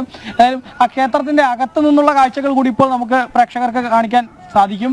എത്രത്തോളം പഴക്കമുള്ള ക്ഷേത്രമാണ് എന്നുള്ളത് ഇവിടുത്തെ ക്ഷേത്രത്തിന്റെ അകത്തെ കാഴ്ചകൾ കാണുമ്പോൾ തന്നെ വ്യക്തമാവുന്നുണ്ട് എന്നുള്ളതാണ്. 1300 വർഷം പഴക്കമുണ്ട് എന്നുള്ളതാണ് ഇവിടുത്തെ ആളുകൾ പറയുന്നത്. നമ്മൾ ഇവിടെ വരുന്നത് വരെ നമ്മൾ ആദ്യം കരുതിയിരുന്നത് ഈ ഒരു ക്ഷേത്രം മാത്രമാണ് ഇത്തരത്തിൽ വഖഫ് ബോർഡ് തങ്ങളുടേതാണെന്ന അവകാശവുമായി രംഗത്തെത്തിയത് എന്നുള്ളതാണ്. പക്ഷേ ഈ ഒരു ക്ഷേത്രം മാത്രമല്ല, ഇതിന് സമീപത്തുള്ള കാശി വിശ്വനാഥ ക്ഷേത്രമുണ്ട്. അന്തനല്ലൂർ എന്നുള്ള സ്ഥലത്താണ് കാശി വിശ്വനാഥ ക്ഷേത്രമുള്ളത്. ആ ക്ഷേത്രവും അതോടൊപ്പം തന്നെ മറ്റ് ഒരു 3 ക്ഷേത്രങ്ങൾ വേറെയുമുണ്ട്. അത്തരത്തിൽ 5 ക്ഷേത്രങ്ങൾ ഉൾപ്പെടെയുള്ള ഭാഗങ്ങളാണ് വഖഫ് ബോർഡ് തങ്ങളുടേതാണെന്ന അവകാശവാദവുമായി രംഗത്ത് വന്ന് ഇത്തരത്തിൽ ഈ ഒരു നാട് ഒന്നാകെ തങ്ങളുടെ ഭൂമിയെല്ലാം തങ്ങളുടേതാണെന്ന അവകാശവാദവുമായി രംഗത്ത് വന്നിരിക്കുന്നത്. മാത്രമല്ല ഇവിടെ ഏറ്റവും അധികം ശ്രദ്ധേയമായൊരു കാര്യം എന്നുള്ളത് 95% ഹിന്ദുക്കളാണ് ഇവിടെ ഉള്ളത്. ഒരു 5% മുസ്ലിംസുമുണ്ട്. ഈ എല്ലാവരെയും ഇത് ബാധിക്കും എന്നുള്ളതാണ്. നേരത്തെ കേന്ദ്രമന്ത്രി തന്നെ പറഞ്ഞിരുന്നു, ഇതൊരിക്കലും മുസ്ലിം വിരുദ്ധമല്ല. അതിന് ഏറ്റവും ഉദാഹരണമാണ് ഈ ഒരു നാട്ടിൽ ഇത് ബാധിക്കുന്നത്. ഈ വഖഫ് ബോർഡ് തങ്ങളുടെ ഭൂമിയാണ് ഇത് എന്നൊക്കെ പറയുമ്പോൾ അതിൽ ബാധിക്കുന്നത് ഒരിക്കലും ഹിന്ദു ജനങ്ങൾ മാത്രമല്ല, ഇവിടെയുള്ള മുസ്ലിമായ ആളുകൾ ഉൾപ്പെടെ ഇതിൽ ബാധിക്കപ്പെടുന്നുണ്ട് എന്നുള്ളതാണ്. മാത്രമല്ല ഇവിടുത്തെ ആളുകൾ തന്നെ പറയുന്നു, കഴിഞ്ഞ ദിവസം കേരളത്തിലെ MP-മാർ തങ്ങളുടെ ഈ നാടിൻ്റെ ഈ ഒരു അവസ്ഥയൊന്നും അറിയാതെയാണ് ഇങ്ങനെ വായിൽ തോന്നിയതൊക്കെ വിളിച്ചു പറയുന്നത്. ഇത് എന്തുകൊണ്ട് ഗുരുവായൂരിലെ ദേവസ്വം ബോർഡിൽ മുസ്ലിമുകളായ ആളുകളെ ഉൾപ്പെടുത്തുന്നില്ല എന്ന തരത്തിലൊക്കെയുള്ള പരാമർശങ്ങൾ ഉണ്ടാകുന്നത് തങ്ങളുടെ നാട്ടിലെ ജനങ്ങൾ എത്രത്തോളം ദുരിതമാണ് ഈ വഖഫ് ബോർഡിലെ തെറ്റായ നയങ്ങൾ അല്ലെങ്കിൽ തെറ്റായ ആ നിയമങ്ങൾ മൂലം തങ്ങൾ എത്രത്തോളം അതിൽ ബാധിക്കപ്പെട്ടിരിക്കുന്നു, എത്രത്തോളം ബുദ്ധിമുട്ട് അനുഭവിക്കുന്നു എന്നുള്ളത് മനസ്സിലാക്കാതെയാണ് ഇവർ ഇങ്ങനെ പറയുന്നത് എന്നുള്ളതാണ് പറയുന്നത്. മാത്രമല്ല ഈ DMKയുടെ 40ഓളം MP-മാരുണ്ട്. ആ MP-മാരൊന്നും തങ്ങൾക്ക് വേണ്ടി സംസാരിക്കുന്നില്ല. ഇത്രയും വലിയ ഒരു ബുദ്ധിമുട്ട് തങ്ങൾ അനുഭവിക്കുമ്പോൾ കഴിഞ്ഞ ദിവസം ഈ വിഷയം പാർലമെന്റിൽ എത്തുമ്പോൾ തങ്ങളെ അനുകൂലിച്ചുകൊണ്ട് സംസാരിക്കാൻ DMK-യുടെ ഭാഗത്തുനിന്ന് പോലും യാതൊരു തരത്തിലുള്ള ഇടപെടലും ഉണ്ടാവുന്നില്ല എന്നുള്ളതും ഇവർ വളരെ ദുഃഖത്തോടെ പറയുന്നു എന്നുള്ളതും നമുക്ക് ഇവിടെ നിന്ന് കാണാൻ സാധിക്കുന്നുണ്ട്. അതായാലും ഈ ജനങ്ങളെ സംബന്ധിച്ചിടത്തോളം വലിയ ഒരു ബുദ്ധിമുട്ടാണ് വഖഫ് ബോർഡ് ഈ അവകാശവാദവുമായി രംഗത്ത് വന്നതോടെ അനുഭവിക്കുന്നത് എന്നുള്ളതാണ്. ഒറ്റ ദിവസം കൊണ്ടാണ് 369 ഇടങ്ങളിലാണ് ഒറ്റ ദിവസം കൊണ്ട് വഖഫ് ബോർഡ് വിവിധ ഭാഗങ്ങളിൽ തങ്ങൾക്ക് അവകാശമുണ്ട്, ഇത് തങ്ങളുടെ പ്രോപ്പർട്ടിയാണ്, തങ്ങളുടെ ഭൂമിയാണെന്നൊക്കെ അവകാശപ്പെട്ടുകൊണ്ട് രംഗത്ത് വന്നത് തമിഴ്നാട്ടിന്റെ വിവിധ ഭാഗങ്ങളിൽ. അങ്ങനെ ആ 369 ഇടങ്ങളിലായി ഹെക്ടർ കണക്കിന് ഭൂമി തങ്ങളുടേതാണെന്നാണ് ഇവർ വഖഫ് ബോർഡ് പറയുന്നത്. പക്ഷേ അതിലൊക്കെ സ്വാഭാവികമായിട്ടും ചോദ്യമായി ഉയരുന്നത് ഇത്തരത്തിൽ 1300, 2000, 3000 ഒക്കെ വർഷം പഴക്കമുള്ള ക്ഷേത്രങ്ങൾ, ആ ക്ഷേത്രങ്ങൾ എങ്ങനെയാണ് ഈ വഖഫ് ബോർഡിൻ്റെതായി മാറുന്നത് എന്നുള്ളതാണ് സ്വാഭാവികമായിട്ടും ഉയരുന്ന ചോദ്യം. മാത്രമല്ല നമ്മുടെ നാട്ടിലൊക്കെ നമുക്കറിയാം ദേവസ്വത്തിന്റെ ഭൂമിയുണ്ട്. സമാന രീതിയിൽ തന്നെയാണ് ഇവിടെയുള്ള പല ഗ്രാമങ്ങളും ഈ ക്ഷേത്രത്തിന്റെ അധീനതയിലുള്ളതാണ് എന്നുള്ളതാണ് രേഖകളിലൊക്കെ കാണാൻ സാധിക്കുന്നത് എന്നുള്ളതാണ് ഇവർ പറയുന്നത്. അങ്ങനെ രേഖകളിലൊക്കെ ക്ഷേത്രഭൂമിയാണെന്ന് കൃത്യമായിട്ടുള്ള ഈ ഒരു ഇടം അത് എങ്ങനെയാണ് വഖഫ് ബോർഡ് തങ്ങളുടേതാണെന്ന് പറയുന്നത് എന്നുള്ളതാണ്. വഖഫ് ബോർഡിന്റെ പറയുന്ന കാര്യങ്ങൾക്ക് വാക്കാലുള്ള കാര്യങ്ങൾ മാത്രമാണ് അവർ പറയുന്നത്. ഇവരുടെ കയ്യിലൊന്നും അടിസ്ഥാനപരമായി ഒരു രേഖയും ഇല്ല എന്നുള്ളതാണ് ഈ പ്രദേശവാസികൾ പറയുന്നത്. യാതൊരു രേഖയും ഇല്ലാതെയാണ് പലയിടങ്ങളിലും വഖഫ് ബോർഡ് അവകാശവാദവുമായി രംഗത്ത് വരുന്നത്. പെട്ടെന്നൊരു ദിവസം ഒരു സുപ്രഭാതത്തിൽ തങ്ങൾക്കൊക്കെ ഇങ്ങനെ കത്തയക്കുകയാണ്, ഇത് വഖഫ് ബോർഡിന്റെ ഭൂമിയാണ് എന്ന് പറഞ്ഞുകൊണ്ട് കത്തയക്കുകയാണ്. കത്തയച്ച് പിന്നീട് അത് തെളിയിക്കേണ്ട ബാധ്യത തങ്ങൾക്കാണ്. തങ്ങളത് രേഖകളും മറ്റുമൊക്കെ കാണിച്ചുകൊണ്ട് തങ്ങൾ കാശ് കൊടുത്ത് വാങ്ങിയ ഭൂമിയാണ് ഇത് എന്ന് തെളിയിക്കുന്നു. അങ്ങനെ തെളിയിക്കുമ്പോൾ അതിലും പിന്നീട് സംശയങ്ങൾ ഉന്നയിച്ചുകൊണ്ട് അത് പിന്നെ ട്രിബ്യൂണലിലേക്ക് പോകുന്നു. അവിടെയും ഈ നിയമങ്ങളൊക്കെ ക്രോഡീകരിച്ചുകൊണ്ട് അതിൽ ഇടപെടൽ നടത്തി അതിലൊരു ഏതെങ്കിലും തരത്തിലൊരു വിധി ഉണ്ടാവുകയാണെങ്കിൽ ആ വിധി പുറപ്പെടുവിക്കുന്ന ആളുകൾ, അതിലുള്ള ആളുകൾ മുഴുവൻ ഈ വഖഫ് ബോർഡുമായി ബന്ധപ്പെട്ട് സുന്നി വിഭാഗത്തിൽ നിന്ന് മാത്രമുള്ള ആളുകളാണ്. അതിലുപരി സ്ത്രീകൾക്ക് അവിടെ പ്രാതിനിധ്യമില്ല. അതല്ലെങ്കിൽ ഷിയ വിഭാഗക്കാരുണ്ട്, അഹമ്മദിയ വിഭാഗക്കാരുണ്ട്, അവർക്കൊന്നും ഈ വഖഫ് ബോർഡിൽ പ്രാതിനിധ്യമില്ല. ഈ സുന്നി വിഭാഗക്കാരായ ആളുകൾ മാത്രം ഏകപക്ഷീയമായി തീരുമാനമെടുക്കുന്നു, പിന്നീട് അവർ തന്നെ അത് നടപ്പിലാക്കുന്നു. ഈ ഒരു സാഹചര്യത്തിൽ അത് തങ്ങൾക്ക് യാതൊരു കാരണവശാലും അംഗീകരിച്ച് കൊടുക്കാൻ കഴിയില്ല എന്നുള്ളതാണ്. ഈ ക്ഷേത്രമൊക്കെ പെട്ടെന്നൊരു സുപ്രഭാതത്തിൽ വന്ന് ഇങ്ങനെ തങ്ങളുടേതാണെന്ന് ഒരു വഖഫ് ബോർഡ് പറയുമ്പോൾ അത് എങ്ങനെയാണ് അനുവദിക്കാൻ കഴിയുക എന്നുള്ളതാണ് ഇവർ സ്വാഭാവികമായിട്ടും ചോദിക്കുന്നത്. മാത്രമല്ല മങ്കമ്മ എന്നുള്ളൊരു സ്ത്രീ, അവരാണ് ഇതിൻ്റെയൊക്കെ മുൻപുണ്ടായിരുന്ന അവകാശി എന്നുള്ളതാണ്. അതുകൂടെ നമുക്ക് ഇവിടുത്തെ ആളുകളോടൊന്ന് ചോദിക്കാനുണ്ട്. இந்த ப்ராப்பர்ட்டி எல்லாமே வந்து மங்கம்மா அவரோட தானே, அவங்க கீழே தானே இருந்தது? இல்லை அது வந்து திருச்சி ஏர்போர்ட்டு அந்த ஏரியாவில் தான் வந்து அந்த மங்கம்மாவோட அவங்களோட ப்ராப்பர்ட்டி இருந்துச்சு. இந்த ஊரில் வந்து இந்த ஏரியா கிடையாது, மங்கம்மா ப்ராப்பர்ட்டி இந்த ஏரியாவில் கிடையாது. இது மங்கம்மா ப்ராப்பர்ட்டின்னு என்ன சொல்கிறது காரணம்னா, மங்கம்மா வந்து திருவரம்பூர் ஏர்போர்ட் ஏரியாவில் பார்த்தா குறிப்பிட்ட கிராமத்தை இனாமாக கொடுத்துருக்காங்க. அவங்க வந்து மங்கம்மா வந்து இனாமா கொடுத்துருக்காங்க. அந்த இனாம் வந்து ஒரு முஸ்லீம் பேரரசு, முஸ்லீம் ஆட்சியில் இருந்த நிஜாம் ஆட்சியில் இருந்தவங்களுக்கு அவங்க இனாமா கொடுத்துருக்காங்க படையுதவி பண்ணதுக்காக. ஆனால் அதுக்கு முன்னாடியே 1300 வருஷத்துக்கு முன்னாடி இந்த ஒரு இங்கே இருக்க ஒரு 5 கிராமம் வந்து இந்த இனாமா தான் கொடுக்கப்பட்டது, படை வீரருக்காக இனாமா கொடுக்கப்பட்டுச்சு. இது தவறுதலாக புரிஞ்சுக்கிட்டு அவங்க கொடுத்த மங்கம்மா கொடுத்ததுலேயும் இனாம்னு இருக்கும். எந்த பகுதியில் இருக்குது அது வந்து திருச்சியில் ஒரு சின்ன ஒரு ஏர்போர்ட் ஏரியால இருக்குது. அப்புறம் திருவரம்பூர் ஏரியா வந்து இந்த மங்கம்மா கொடுத்த அந்த ப்ராப்பர்ட்டி இது உள்பட அந்த மாதிரி சொல்றது. ஆமா, மங்கம்மா கொடுத்த ப்ராப்பர்ட்டி இந்த ப்ராப்பர்ட்டி கிடையாது. அவங்க தவறா புரிஞ்சுக்கிட்டாங்க. இந்த ஊர்ல வந்து திருச்செந்துறை கிராமம், திருச்செந்துறை இனாம், அந்தனூர் இனாம், மேக்குடி இனாம், பெரிய கருப்பூர் இனாம், இது மாதிரி இந்த ஊர் பேர்லாம் இனாம்னு முடியும். அதனால இந்த ஊரும் வந்து மங்கம்மா கொடுத்ததான் இருக்கும் அப்படின்னு சொல்லி இனாம்னு ஒரு வார்த்தையை வச்சு தான் இந்த இது முயற்சி பண்றாங்க. அவங்க இதுக்கு எதுக்குமே இந்த டாக்குமெண்ட், ரிட்டன் டாக்குமெண்ட் எதுவும் இல்லை, எல்லாமே சும்மா பேச்சா சொல்றதா. எந்த விதமான டாக்குமெண்ட், எந்த விதமான எதுவுமே கிடையாது. என்னன்னா வக்ஃப் போர்டு தலைவர் சொல்லும் போது என்ன சொல்றாரு, அவங்க வந்து அந்த ராணி மங்கம்மா காலத்துல வந்து படை உதவி பண்ணதுக்காக நிஜாமுக்கு வந்து அவங்க அந்த கிராமத்தை வந்து வரி வசூல் பண்ணுறதுக்காக இனாமா கொடுத்துட்டாங்க அப்படிங்கிற மாதிரி அவர் சொல்கிறாரு. ஆனால் அதை வந்து நம்ம கேட்கும் போது அதுக்கு உண்டான டாக்குமெண்ட்டோ கல்வெட்டோ இல்லை பட்டயமோ கேட்கும் போது அது அந்த மாதிரி பேப்பரோ ஒர்க்கோ என்னமோ இல்லை. ஆனால் காட்ட மாட்டேங்கிறாங்க. கேட்டால் இருக்குங்கிறாங்க, ஆனால் எதுவுமே அது மாதிரி காட்டல, கிரைமில் இந்த மாதிரி காட்டல. இது சம்மந்தமாக அவங்க கோர்ட்லையும் எதுவுமே அது மாதிரி சப்மிட் பண்ணவும் இல்லை. அவங்க வாய் வழியாக வந்த வார்த்தையை வச்சுக்கிட்டு இது இப்போ என்னன்னா, இது வந்து எப்படி யார் இந்த மாதிரி இனாம்ங்கிற வார்த்தையை வச்சுக்கிட்டு இந்த நம்ம அரசாங்கம் DMK அரசாங்கம் தான் என்ன பண்ணியிருக்கு, அரசு அதிகாரிகளை கையில் வச்சுக்கிட்டு அதெல்லாம் அவங்க வக்ஃப் போர்டு சொத்துன்னு சொல்லி அவங்க வந்து அவங்கள ப்ராப்பர்ட்டி இதெல்லாம் வந்து வக்ஃப் போர்டு சொத்துன்னு சொல்லி அவங்க தான் கொடுத்துருக்காங்க. ஏன்னா அந்த வக்ஃப் போர்டு வாரிய தலைவரே சொல்கிறாரு, எங்களுக்கு வந்து அரசாங்கம் தான் எங்களுக்கு வந்து இதெல்லாம் எங்களோட சொத்துக்கள்லாம் மீட்டு அவங்க தான் அடையாளம் காட்டினாங்க. அவங்க தான் எங்களுக்கு இதெல்லாம் வக்ஃப் போர்டு வாரிய சொத்துன்னு சொல்லி அவங்க தான் எங்களுக்கு லிஸ்ட்டே கொடுத்துருக்காங்கன்னு சொல்லி அரசாங்கத்தை தான் அவங்க சொல்கிறாங்க.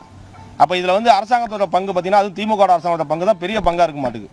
അത് വളരെ ശ്രദ്ധേയമായ ഒരു കാര്യമാണ് അദ്ദേഹം പറഞ്ഞത്. അതായത് ഇതെല്ലാം വഖഫ് ബോർഡിന്റെ ഭൂമിയാണ് എന്നുള്ളത് കൃത്യമായി തന്നെ പറഞ്ഞത്, അത് ആദ്യമായിട്ട് കാണിച്ചു കൊടുത്തത് ഗവൺമെന്റ് ആണ്. അതായത് DMK സർക്കാരാണ് പറഞ്ഞത് ഇത്തരം ഭൂമികളാണ്, ഈ ക്ഷേത്രം ഉൾപ്പെടെയുള്ള ഭൂമികളാണ് വഖഫ് ബോർഡിന്റെ എന്നുള്ളത് ആദ്യമായി പറഞ്ഞത് DMK സർക്കാരാണ്. അവരാണ് കാണിച്ചു കൊടുത്തത്. അതിനുശേഷമാണ് വഖഫ് ബോർഡ് ഇത്തരത്തിലുള്ള അവകാശവാദവുമായി രംഗത്തെത്തിയത് എന്നുള്ളതാണ് നാട്ടുകാർ പറയുന്നത്. ഒപ്പം തന്നെ ഈ മങ്കമ്മ എന്നുള്ളത് ഇവിടുത്തെ ഒരു നാട്ടുരാജാവാണ്. പണ്ടത്തെ ആ നാട്ടുരാജാവായ മങ്കമ്മയെ സംബന്ധിച്ചിടത്തോളം അവർക്ക് പോരിൽ ഈ പടയും മറ്റുമൊക്കെ നയിക്കുന്നതിന് വേണ്ടി ഇവിടുത്തെ നിജാമായിരുന്ന ആള് അതിന് സഹായം ചെയ്തിരുന്നു. അന്ന് സഹായം ചെയ്തപ്പോൾ അത് ഇനാമായിട്ട് ഇവിടുത്തെ ചില പ്രദേശങ്ങൾ, അതായത് എയർപോർട്ടും മറ്റുമുള്ള ഭാഗത്തെ കുറച്ച് ഭൂമി നൽകിയിരുന്നു. പക്ഷെ ആ ഭാഗത്തെ ഭൂമി നൽകിയതിന് ഈ പറയുന്ന ഈ ക്ഷേത്രം ഉൾപ്പെടെയുള്ള ഭൂമികൾ അത്തരത്തിൽ ഇനാമായി നൽകിയതാണെന്ന തെറ്റിദ്ധാരണ പരത്തുന്നു എന്നുള്ളതാണ്. ഇതിന് ഏതെങ്കിലും തരത്തിലുള്ള ഡോക്യുമെന്റോ മറ്റോ ഉണ്ടോ എന്ന് ചോദിച്ചാൽ ഒരു ഡോക്യുമെന്റും ഇതുവരെയും വഖഫ് ബോർഡിന് ഹാജരാക്കാൻ കഴിഞ്ഞിട്ടില്ല എന്ന് മാത്രമല്ല കോടതിയിലൊന്നും ഇതുവരെ അത്തരത്തിലുള്ള ഒരു രേഖയും അവർ ഹാജരാക്കിയിട്ടില്ല എന്നുള്ളതാണ് നാട്ടുകാർ പറയുന്നത്. ഏതായാലും ഇവരുടെ നിയമ പോരാട്ടം തുടർന്നുകൊണ്ടിരിക്കുകയാണ്. ഇനിയും നമുക്ക് ഇവിടുത്തെ കൂടുതൽ ആളുകളുടെ ഇത്തരത്തിൽ ഇത് എത്രത്തോളം ആളുകളെ ബാധിക്കപ്പെട്ടിരിക്കുന്നു എന്നുള്ളതിന്റെ കൂടുതൽ വിവരങ്ങൾ അറിയേണ്ടതുണ്ട്. കൂടുതൽ ആളുകളുടെ പ്രതികരണം ലഭിക്കേണ്ടതുണ്ട്. വരുന്ന മണിക്കൂറുകളിൽ അതൊക്കെ നമുക്ക് പ്രേക്ഷകരിലേക്ക് എത്തിക്കാൻ കഴിയുമെന്നുള്ളതാണ് മനസ്സിലാക്കുന്നത്. ശരി, അരുൺ ആലത്തൂർ, ഞങ്ങൾ ഇപ്പോൾ ഇനി അടുത്ത വാർത്തയിലേക്ക് നീങ്ങേണ്ട സമയമായി. പക്ഷേ അരുൺ അവിടെ തുടരണം. കാര്യം അരുൺ ഓരോ തവണ ലൈവ് വരുമ്പോഴും പുതിയ പുതിയ വിവരങ്ങളുമായിട്ടാണ് വരുന്നത്. ഉടമസ്ഥാവകാശത്തെ സംബന്ധിച്ച്, കൊടിയ വഞ്ചനയെ സംബന്ധിച്ച്. ഇത് വഖഫ് ബോർഡിന്റെ ഭൂമിയാണ്. അതിന് വളരെ പ്രസക്തമായ ഒരു ചരിത്രം 54-ൽ രൂപീകരിച്ചതാണ്, പാർലമെന്റ് അംഗീകരിച്ചതാണ്, പാസ്സാക്കിയ നിയമം. 95-ൽ പുതിയ വഖഫ് നിയമം വന്നു. 2013-ലാണ് ഇത് ഭേദഗതി ചെയ്തത്. അതിന് UPA സർക്കാർ, അതെ, തെളിച്ചു പറയണം അല്ലെ, UPA സർക്കാർ ഇത് ഭേദഗതി ചെയ്ത ശേഷമാണ് വിപുലമായ അധികാരങ്ങൾ വഖഫ് ബോർഡിന്, അതായത് ജീവകാരുണ്യ പ്രവർത്തനത്തിന്റെ പേരിൽ ഏത് ഭൂമിയും ഏറ്റെടുക്കാനുള്ള അനിയന്ത്രിതമായ അധികാരമാണ് വഖഫ് ബോർഡുകൾക്ക് നൽകിയത്. എന്തായാലും അതിനൊരു മാറ്റം വരുന്നു. ഇതിന്റെ കൂടുതൽ വിവരങ്ങൾ, തിരുച്ചെന്തൂരിൽ നിന്നുള്ള കൂടുതൽ വാർത്തകൾ, അപ്ഡേറ്റ്സും ഒക്കെ ആയിട്ട് വീണ്ടും എത്താം. നമുക്കിപ്പോൾ അടുത്ത വാർത്തയിലേക്ക് നീങ്ങേണ്ടതുണ്ട്. കാര്യം ബംഗ്ലാദേശിൽ കലാപം ആളിക്കത്തുകയായിരുന്നു. കലാപം ആളിക്കത്തിയ ബംഗ്ലാദേശിൽ സാമ്പത്തിക വിദഗ്ധൻ മുഹമ്മദ് യൂനുസ് ഇടക്കാല സർക്കാരിന്റെ മുഖ്യ ഉപദേഷ്ടാവായി സത്യപ്രതിജ്ഞ ചെയ്തു. പ്രധാനമന്ത്രിക്ക് തുല്യമായ പദവിയാണിത്. സർക്കാരിനെതിരെ നടന്ന കലാപത്തിന്റെ മറവിൽ ബംഗ്ലാദേശിൽ ഹിന്ദുക്കളെ ആക്രമിക്കുകയും നിരവധി ക്ഷേത്രങ്ങൾ തകർക്കുകയും ചെയ്തിരുന്നു. കലാപത്തിൽ 400-ലധികം പേർ കൊല്ലപ്പെട്ടു എന്നാണ് റിപ്പോർട്ട്. ജിഷ്ണു കൃഷ്ണൻ ചേരുകയാണ് ഡൽഹിയിൽ നിന്ന്. ജിഷ്ണു, ബംഗ്ലാദേശിൽ നിന്നുള്ള ഏറ്റവും പുതിയ വിവരങ്ങൾ എന്താണ്? ഇങ്ങനെ ഒരാൾ പ്രധാനമന്ത്രിക്ക് തുല്യമായ പദവിയിൽ അധികാരത്തിലെത്തിയതോടുകൂടി അവിടുത്തെ പ്രശ്നങ്ങളൊക്കെ അവസാനിച്ചോ? അതുപോലെ 400-500 ക്ഷേത്രങ്ങൾ കത്തിച്ചതോടെ അവിടുത്തെ ഈ പറയുന്ന വിദ്യാർത്ഥി പ്രക്ഷോഭം എന്ന് പറയുന്ന കലാപത്തിന് അറുതിയായോ? അവർക്ക് സമാധാനമായോ? എന്താണ് പുതിയ വിവരങ്ങൾ? പ്രധാനമന്ത്രി നരേന്ദ്രമോദി തന്നെ ആവശ്യപ്പെട്ടിട്ടുണ്ട് സുരക്ഷ ഉറപ്പാക്കണമെന്ന് ഹിന്ദുക്കൾ ഉൾപ്പെടെയുള്ളവരുടെ. ജിഷ്ണു, പ്രദീപ്, ബംഗാളിൽ കഴിഞ്ഞ ദിവസങ്ങളിൽ വലിയ രീതിയിലുള്ള ബംഗ്ലാദേശിൽ കഴിഞ്ഞ ദിവസം വലിയ രീതിയിലുള്ള കലാപമായിരുന്നു. ധാക്ക ഉൾപ്പെടെ തലസ്ഥാന നഗരം ഉൾപ്പെടെയുള്ള പ്രദേശങ്ങളിൽ അരങ്ങേറിയത്. ഒടുവിൽ അവിടെ പ്രധാനമന്ത്രിയായിരുന്ന ഷെയ്ഖ് ഹസീനയ്ക്ക് ബംഗ്ലാദേശ് വിട്ട് ഭാരതത്തിലേക്ക് അഭയം പ്രാപിക്കേണ്ട ഒരു സാഹചര്യത്തിലേക്കും എത്തി. ഏറ്റവും ഒടുവിൽ ബംഗ്ലാദേശിൽ നിന്ന് ലഭിക്കുന്ന റിപ്പോർട്ടുകൾ, അവിടുത്തെ അപ്ഡേറ്റ്സ് എന്നുള്ളത്, അവിടെ ഒരു ഇടക്കാല സർക്കാർ നിലവിൽ വന്നു എന്നുള്ളതാണ്. അത് ഈ സമരക്കാർ നിർദ്ദേശിച്ച മുഹമ്മദ് യൂനുസിനെ പ്രധാനമന്ത്രിക്ക് തുല്യമായ ഒരു പദവിയിലേക്ക് എത്തിച്ചുകൊണ്ട് ഒരു ഇടക്കാല സർക്കാർ, ഈ പ്രക്ഷോഭത്തിന് നേതൃത്വം നൽകിയ ആളുകളൊപ്പം അത്തരത്തിൽ പ്രതിപക്ഷത്തിരുന്ന നേതാക്കളെ കൂട്ടിച്ചേർത്തുകൊണ്ടൊരു ഇടക്കാല സർക്കാർ രൂപീകരിച്ചിട്ടുണ്ട്. അതുകൊണ്ട് നിലവിൽ ബംഗ്ലാദേശിലുണ്ടായിരുന്ന രാഷ്ട്രീയ അരക്ഷിതാവസ്ഥയ്ക്ക് ഒരു താൽക്കാലിക ശമനം നിലവിലുണ്ടായിട്ടുണ്ട്. പക്ഷേ കലാപം പൂർണ്ണമായി അടങ്ങി എന്ന് നമുക്ക് പറയാൻ സാധിക്കില്ല. നേരത്തെ വിമോചന സമരത്തിൽ പങ്കെടുത്തവരുടെ കുടുംബാംഗങ്ങൾക്ക് സംവരണം ഏർപ്പെടുത്തിയതിനെ തുടർന്ന് 30% സംവരണം ഏർപ്പെടുത്തിയതിനെ തുടർന്നാണ് സർക്കാരിനെതിരെ ഒരു വിദ്യാർത്ഥി പ്രക്ഷോഭം ബംഗ്ലാദേശിൽ തുടക്കം കുറിക്കുന്നത്. പിന്നീട് ആ സംവരണം എടുത്തു കളയുകയും സുപ്രീം കോടതി ഇടപെട്ടുകൊണ്ട് 30% എന്നുള്ളത് 5% കുറച്ചെങ്കിലും അപ്പോഴേക്കും ഈ വിദ്യാർത്ഥികളുടെ കയ്യിൽ നിന്ന് ആ പ്രക്ഷോഭത്തിന്റെ നിയന്ത്രണം പോയിരുന്നു എന്നുള്ളതാണ് ഏറ്റവും പ്രധാനപ്പെട്ട കാര്യം. ജമാഅത്തെ ഇസ്ലാമി പോലുള്ള തീവ്ര മുസ്ലിം സംഘടനകൾ ആ ഒരു സമരത്തിലേക്ക് എത്തുകയും ബംഗ്ലാദേശിൽ പൂർണ്ണമായൊരു കലാപം, അതും പ്രത്യേകിച്ച് ന്യൂനപക്ഷ വിഭാഗങ്ങൾക്ക് നിരവധി ഹൈന്ദവ ക്ഷേത്രങ്ങൾ അടിച്ചു തകർക്കുകയുണ്ടായി. അഗ്നി ഭീഷണിക്കിരയാക്കുകയുണ്ടായി. നിരവധി ഹിന്ദുക്കൾക്ക് നേരെ അക്രമമുണ്ടായി. അതായത് ഒരു തൊഴിൽ സംവരണത്തിന് എതിരെയുള്ള സമരം ബംഗ്ലാദേശിലൊരു ന്യൂനപക്ഷങ്ങൾക്കെതിരെയുള്ള കലാപമായി മാറുന്ന കാഴ്ചയായിരുന്നു കഴിഞ്ഞ ദിവസങ്ങളിൽ കണ്ടത്. ഒപ്പം ഈ സർക്കാരിൻ്റെ ഭാഗമായിരുന്ന ഷെയ്ഖ് ഹസീനയുടെ പാർട്ടിയിലെ നിരവധി പേരെ അവിടെ കൊലപ്പെടുത്തിയിട്ടുണ്ട്. ഏറ്റവും ഒടുവിൽ ലഭിക്കുന്ന റിപ്പോർട്ടുകളിൽ 30 അവാമി ലീഗ് പ്രവർത്തകരുടെ മൃതദേഹങ്ങളാണ് കഴിഞ്ഞ മണിക്കൂറുകളിൽ മാത്രം കണ്ടെത്തിയിട്ടുള്ളത്. അതിൽ പ്രധാനമന്ത്രിയായിരുന്ന ഷെയ്ഖ് ഹസീനയുടെ ബന്ധുക്കളുടെ പോലും മൃതദേഹങ്ങൾ കണ്ടെത്തിയിട്ടുണ്ട്. ഇതോടുകൂടി അന്താരാഷ്ട്ര മാധ്യമങ്ങൾ റിപ്പോർട്ട് ചെയ്യുന്നത് പ്രകാരം 460-ന് മുകളിൽ ആളുകളാണ് ഈ ഒരു കലാപവുമായി ബന്ധപ്പെട്ട കൊല്ലപ്പെട്ടിട്ടുള്ളത്. അതിൽ ഭൂരിപക്ഷവും നടത്തിയിട്ടുള്ളത് ഈ ഒരു തൊഴിൽ സംവരണത്തിനെതിരെയുള്ള സമരം എന്നതിൻ്റെ മറവിൽ നടന്നിട്ടുള്ള കലാപത്തിലാണ് ഇത്രയധികം മരണങ്ങൾ റിപ്പോർട്ട് ചെയ്തിട്ടുള്ളത്. മരണസംഖ്യയിൽ വലിയ വർധനവുണ്ടാകും എന്നാണ് മനസ്സിലാക്കുന്നത്. കാരണം ഈ കലാപം അടങ്ങിയതിന് ശേഷമാക്കണം ഇത്തരത്തിൽ മൃതദേഹം കണ്ടെത്തുന്നതും അതിൻ്റെ കണക്കുകൾ എടുക്കുകയും അതിൻ്റെ യഥാർത്ഥ കണക്കുകൾ പുറത്തു വരേണ്ടതുണ്ട്. അതുകൊണ്ട് തന്നെ വലിയ മരണസംഖ്യയിലേക്ക് അതെത്താൻ സാധ്യതയുണ്ട്. കാരണം അത്തരത്തിലുള്ള കലാപമാണ്, അഴിഞ്ഞാട്ടമായിരുന്നു കഴിഞ്ഞ ദിവസങ്ങളിൽ ജമാഅത്തെ ഇസ്ലാമി തുടങ്ങിയിട്ടുള്ള തീവ്ര മുസ്ലിം സംഘടനകളുടെ നേതൃത്വത്തിൽ ബംഗ്ലാദേശിൻ്റെ മണ്ണിൽ നടന്നിട്ടുള്ളത്. ഏതായാലും അവിടെ ഇപ്പോഴൊരു ഇടക്കാല സർക്കാർ രൂപീകരിച്ചിരിക്കുകയാണ്. ഒരു സർക്കാർ നിലവിൽ വന്നതുകൊണ്ട് തന്നെ ആ സർക്കാരിന് ഭാരതത്തിൻ്റെ ഭാഗത്തു നിന്നുള്ള പിന്തുണ അറിയിച്ചിട്ടുണ്ട്. ഒപ്പം വളരെ വ്യക്തമായിട്ടുള്ളൊരു മറുപടി വാക്കുകൾ പ്രധാനമന്ത്രി നരേന്ദ്രമോദിയുടെ ഭാഗത്തു നിന്ന് ഉണ്ടായിട്ടുണ്ട്. ബംഗ്ലാദേശിൽ ഹിന്ദുക്കൾ ഉൾപ്പെടെയുള്ള ന്യൂനപക്ഷ വിഭാഗങ്ങളുടെ സംരക്ഷണം ഉറപ്പാക്കണമെന്ന വ്യക്തമായ വാക്കുകൾ, വ്യക്തമായ ആവശ്യം പ്രധാനമന്ത്രി നരേന്ദ്രമോദിയും മുൻപോട്ട് വെച്ചിട്ടുണ്ട്. ഒപ്പം UN ഉൾപ്പെടെയുള്ള സംഘടനകളും ലോകരാഷ്ട്രങ്ങളും ബംഗ്ലാദേശിൽ സമാധാനം പുനഃസ്ഥാപിക്കണം, കലാപം അവസാനിപ്പിക്കണം എന്ന ആഹ്വാനം മുൻപോട്ട് വെച്ചിട്ടുണ്ട്. ഒരു വിദ്യാർത്ഥി പ്രക്ഷോഭം കലാപമായി മാറുകയും ആ കലാപത്തിൻ്റെ മറവിൽ ഹിന്ദുക്കൾ ഉൾപ്പെടെയുള്ള ന്യൂനപക്ഷത്തിന് നേരെ അക്രമം നടത്തുകയും സർക്കാരിനെ താഴെയിട്ടുകൊണ്ട് തീവ്ര മുസ്ലിം സംഘടനാ നേതാക്കളെ ഉൾപ്പെടുത്തിക്കൊണ്ടാണ് ഇപ്പോൾ ഒരു ഇടക്കാല സർക്കാർ ബംഗ്ലാദേശിൽ രൂപീകരിച്ചിട്ടുള്ളത്. പ്രദീപ്. ശരി ജിഷ്ണു, തിരികെ എത്താം തുടർന്നുള്ള മണിക്കൂറുകളിൽ. കാര്യം ഭാരതത്തിന്റെ ഓരോ മുക്കും മൂലയും കാതോർത്തിരിക്കുന്നത് ബംഗ്ലാദേശിൽ എന്ത് സംഭവിക്കുന്നു എന്നുള്ളതാണ് അവിടെയുള്ള സഹോദരങ്ങൾക്ക്. അത് മാത്രമല്ല, ഈ കലാപത്തിന് പിന്നിൽ ആരാണ് എന്നുള്ള ചോദ്യത്തിന് വ്യക്തമായ മറുപടി, ഊഹാപോഹങ്ങൾ പോരാ, സംശയങ്ങൾ പോരാ, വ്യക്തമായ മറുപടിയും ലഭിക്കേണ്ടതുണ്ട്. കാര്യം ഭാരതത്തിന്റെ സുരക്ഷയെ കൂടി ബാധിക്കുന്ന രീതിയിലുള്ള പ്രവർത്തനങ്ങളാണ്, സ്വാധീന ശക്തികളാണ് അവിടെ പ്രവർത്തിക്കുന്നത്. ജിഷ്ണുവിലേക്കും ഒക്കെ തിരികെ എത്താം. നമുക്കിപ്പോൾ നമ്മുടെ സോഷ്യൽ സ്കൂപ്പ് സെഗ്മെന്റിലേക്ക് പോകാം. Social scoop.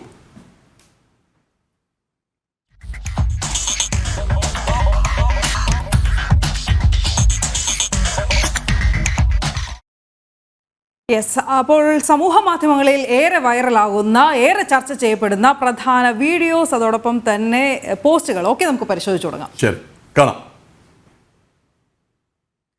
ഭിക്കു മാത്രയുടെയാണ്. Old Amit Shah ji is back, ബാഷ്ഡ് Akhilesh in 10 seconds. അതായത് അഖിലേഷ് യാദവ് അവിടെ പറയാൻ ശ്രമിക്കുന്നു അല്ലേ? അതെ. I have heard in lobby that this government is snatching your rights also. അതായത് സ്പീക്കറോട് പറയുകയാണ്, we will fight for you എന്നാണ് അഖിലേഷ് യാദവ് ഇന്നലെ ഈ വഖഫ് നിയമ ഭേദഗതി ബിൽ അവതരിപ്പിക്കുന്നതിനുള്ള ചർച്ചയ്ക്കിടയിൽ പറഞ്ഞത്. പക്ഷേ അതോടൊപ്പം തന്നെ ഓൺ ദ സ്പോട്ടിൽ തന്നെ കേന്ദ്ര ആഭ്യന്തരമന്ത്രി അമിത്ഷായുടെ മറുപടി അതാണ് ശ്രദ്ധേയമാവുന്നത്. യെസ്, നമുക്ക് അടുത്ത് എത്തിയിട്ടുണ്ട്. Times algebra. Sheikh Hasina went shopping at a shopping complex in Ghaziabad. She bought some essential items worth ₹30,000. She ran out of money while shopping. 30,000 രൂപയ്ക്ക് ഷോപ്പ് ചെയ്ത് കഴിഞ്ഞപ്പോൾ കാശ് തീർന്നു എന്നുള്ളത്. അപ്പൊ ആവശ്യത്തിന് പണം പോലും എടുക്കാനാവാതെയാണ് ആ രാജ്യത്തിന്റെ നേതാവ് പലായനം ചെയ്തത്. എന്തായാലും ഭാരതം ഒരു ഉറപ്പ് നൽകിയിട്ടുണ്ട്. അത് പറയുന്നുമുണ്ട്. India has given her time and space to recover and make up her mind about how long she wants to stay here. ആവശ്യമുള്ളിടത്തോളം ഇവിടെ കഴിഞ്ഞോളൂ. ഭാവി അടുത്ത കാണാം. വിനേഷ് ഫോഗട്ടിനുള്ള നരേന്ദ്രമോദി എന്ന ഹാൻഡിൽ നിന്നുള്ള ട്വീറ്റ് ആണ്, അല്ലെങ്കിൽ എക്സ്പോസ്റ്റ് ആണ്. You are A champion among champions. You are India's pride and an inspiration for each and every Indian. Today's setback hurts. I wish words could express the sense of despair that I am experiencing. അതിൽ ആ എല്ലാ വേദനയും ഉൾക്കൊണ്ടുകൊണ്ട് ഈ വാക്കുകൾ കൊണ്ട് എങ്ങനെ സംസാരിക്കാം, എങ്ങനെ എൻ്റെ വികാരം പങ്കുവയ്ക്കാം എന്ന് അറിയില്ല എന്ന് പറയുന്നു. അതേസമയം തന്നെ അദ്ദേഹം പറയുന്നുണ്ട്, come back stronger. അതെ, we are all rooting for you. ഇത് ഏറ്റവും കൂടുതൽ സമൂഹ മാധ്യമത്തിൽ ഒരുപക്ഷെ ഈ ഒരു ടാഗ് ലൈൻ ആയിട്ട് അല്ലെങ്കിൽ ഹാഷ്ടാഗ് ആയിട്ട് പോയൊരു കാര്യമാണ് we are all rooting for you എന്നത്. അദ്ദേഹത്തിന്റെ വാക്കുകൾ ഏറെ പ്രസക്തവുമാണ്. ഉടൻ തന്നെ ഈ ഒരു സംഭവം നടന്ന അയോഗ്യയാക്കപ്പെട്ട ഉടൻ തന്നെ അദ്ദേഹം ഇത് പോസ്റ്റ് ചെയ്തു എന്നുള്ളത് കൂടിയാണ്. അതെ, വിരമിക്കൽ പ്രഖ്യാപിച്ചെങ്കിലും അത് അപ്പോഴത്തെ വേദനയിലും നിരാശയിലുമാണ്. തിരിച്ചു വരും, അതെ, കൂടുതൽ ശക്തിയായി എന്നുള്ളതാണ്. അടുത്തത് കാണാം.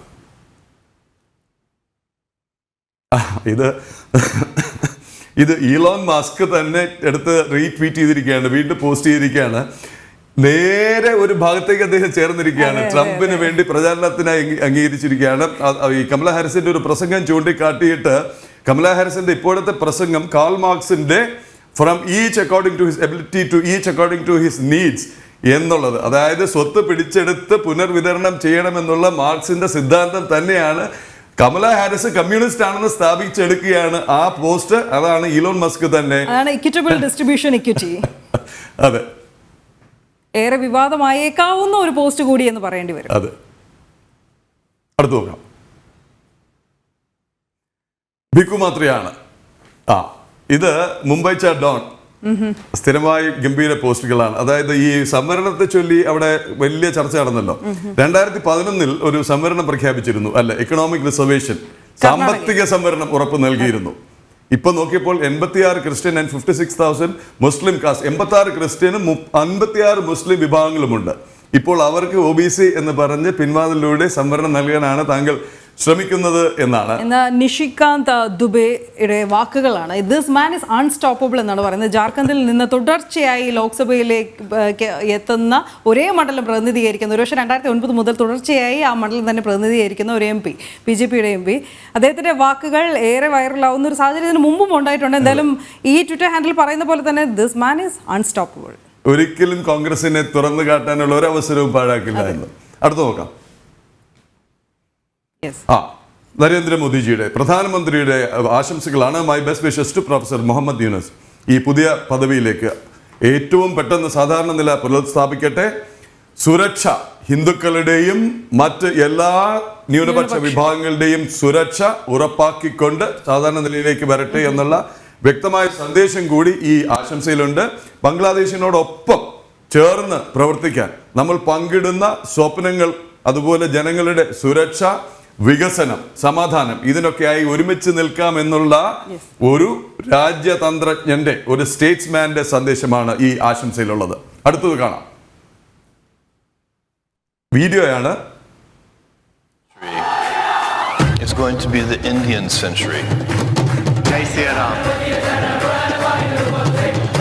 India will be the third largest economy soon. I'm actually incredibly excited about the future of India. I think India has more promise than any large country in the world. I love the fact that India is growing. Right. Jai Sri Ram.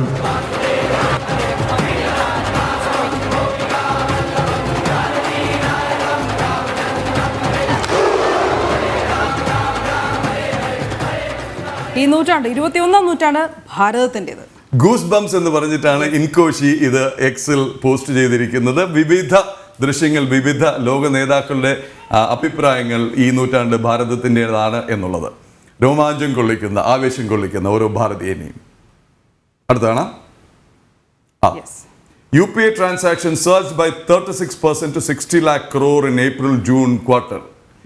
UPI-ക്കെതിരെ, ഈ digital എക്കണോമിക്കെതിരെ സംസാരിച്ച കേരളത്തിലെയും ഭാരതത്തിലെയും 2 മുൻ ധനമന്ത്രിമാരുടെ അറിവിലേക്കാണ് ഈ ഏറ്റവും പുതിയ വിവരം വന്നിരിക്കുന്നത്. Cashless future under the Modi government, അതിലേക്ക് ഭാരതം നീങ്ങുകയാണ് എന്നുള്ളതാണ്. ഇതിലൊരു കാര്യം കൂടി കൂട്ടി ചേർത്ത് പറയേണ്ടതുണ്ട്. കാരണം ഇന്നലെ RBIയുടെ ഒരു പുതിയ ഒരു തീരുമാനം കൂടി വന്നിട്ടുണ്ട്. കാരണം UPI ഒരേ ഹാൻഡിൽ ഒന്നിലധികം പേർക്ക് കൈകാര്യം ചെയ്യാനാകുന്ന ഒരു പുതിയ അപ്ഡേഷൻ കൂടി കൊണ്ടുവരികയാണ്. അത് ശരി, ഓക്കെ. എന്തായാലും 60 ലക്ഷം കോടിയിലേക്കാണ് ഏപ്രിൽ മെയ് ജൂൺ ഈ അവസാനിച്ച ആദ്യത്തെ ക്വാർട്ടർ, ഈ സാമ്പത്തിക വർഷത്തിലെ ആദ്യത്തെ ക്വാർട്ടറിൽ. അപ്പോൾ സന്ദേശം വ്യക്തമാണ്. സോഷ്യൽ സ്കൂപ്പിന്റെ സമയം ഇവിടെ കഴിയുന്നു.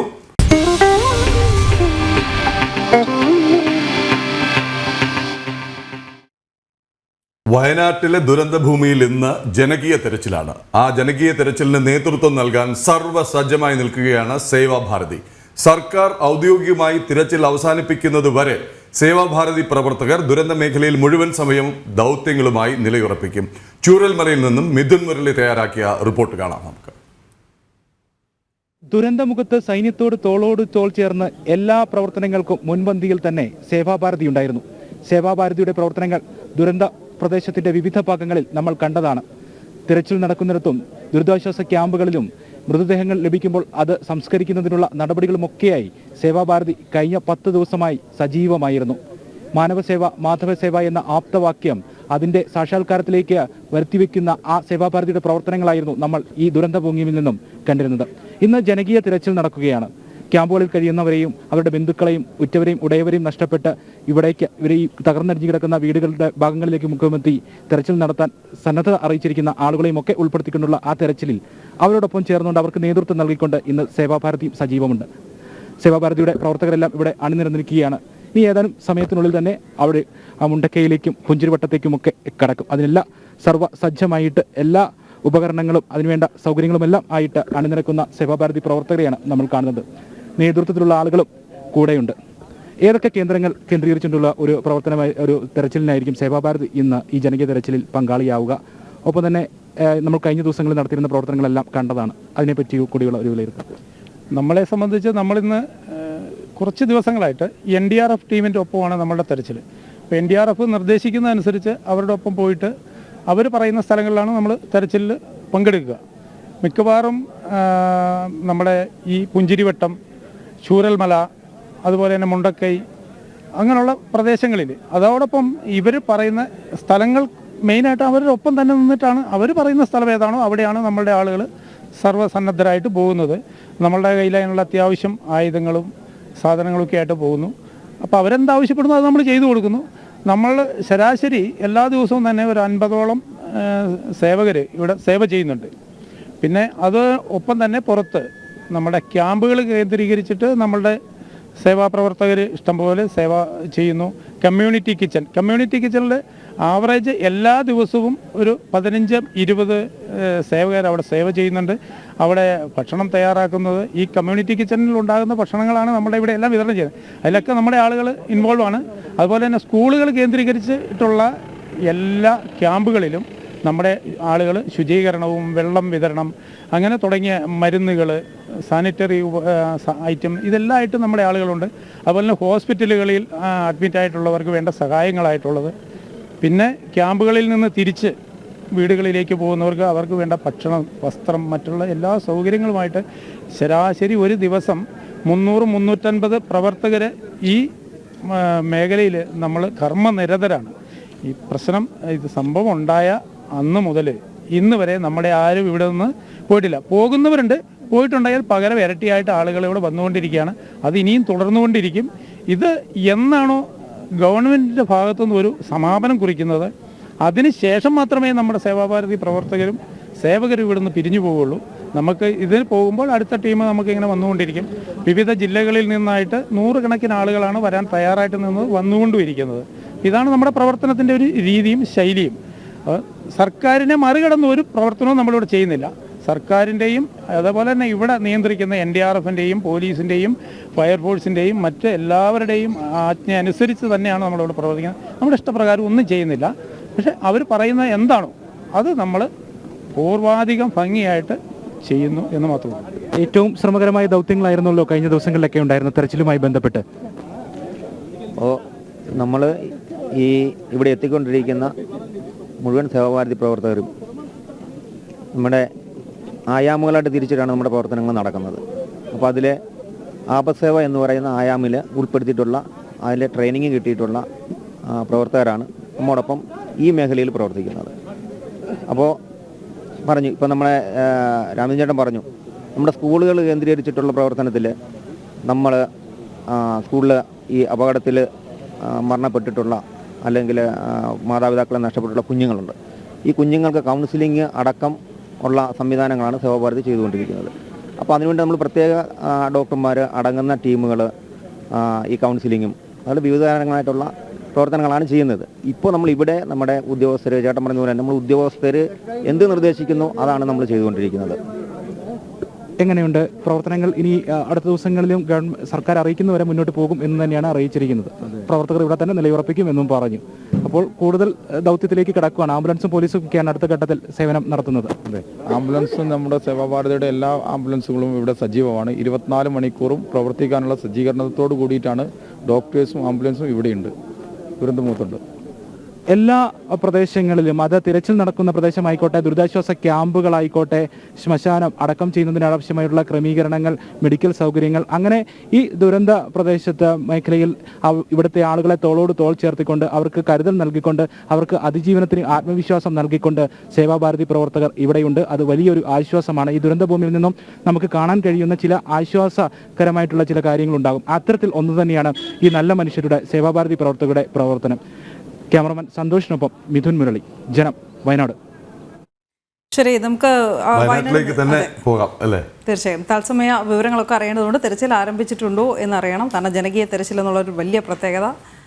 അപ്പോൾ അത് ആധികാരികമായിട്ട് അറിയാൻ ഒരു ജനപ്രതിനിധിയും കൂടെ കൂട്ടി സോണൽ കൃഷ്ണ നമ്മളോടൊപ്പം ചേരുന്നുണ്ട്. സോണലിലേക്ക് തന്നെ എത്താൻ തോന്നുന്നു. ചൂരൽമലയിൽ നിന്നാണ് സോണൽ. അവിടുത്തെ സ്ഥിതി എന്താണ്? ഇന്നത്തെ ജനകീയ തെരച്ചിൽ ആരംഭിച്ചോ?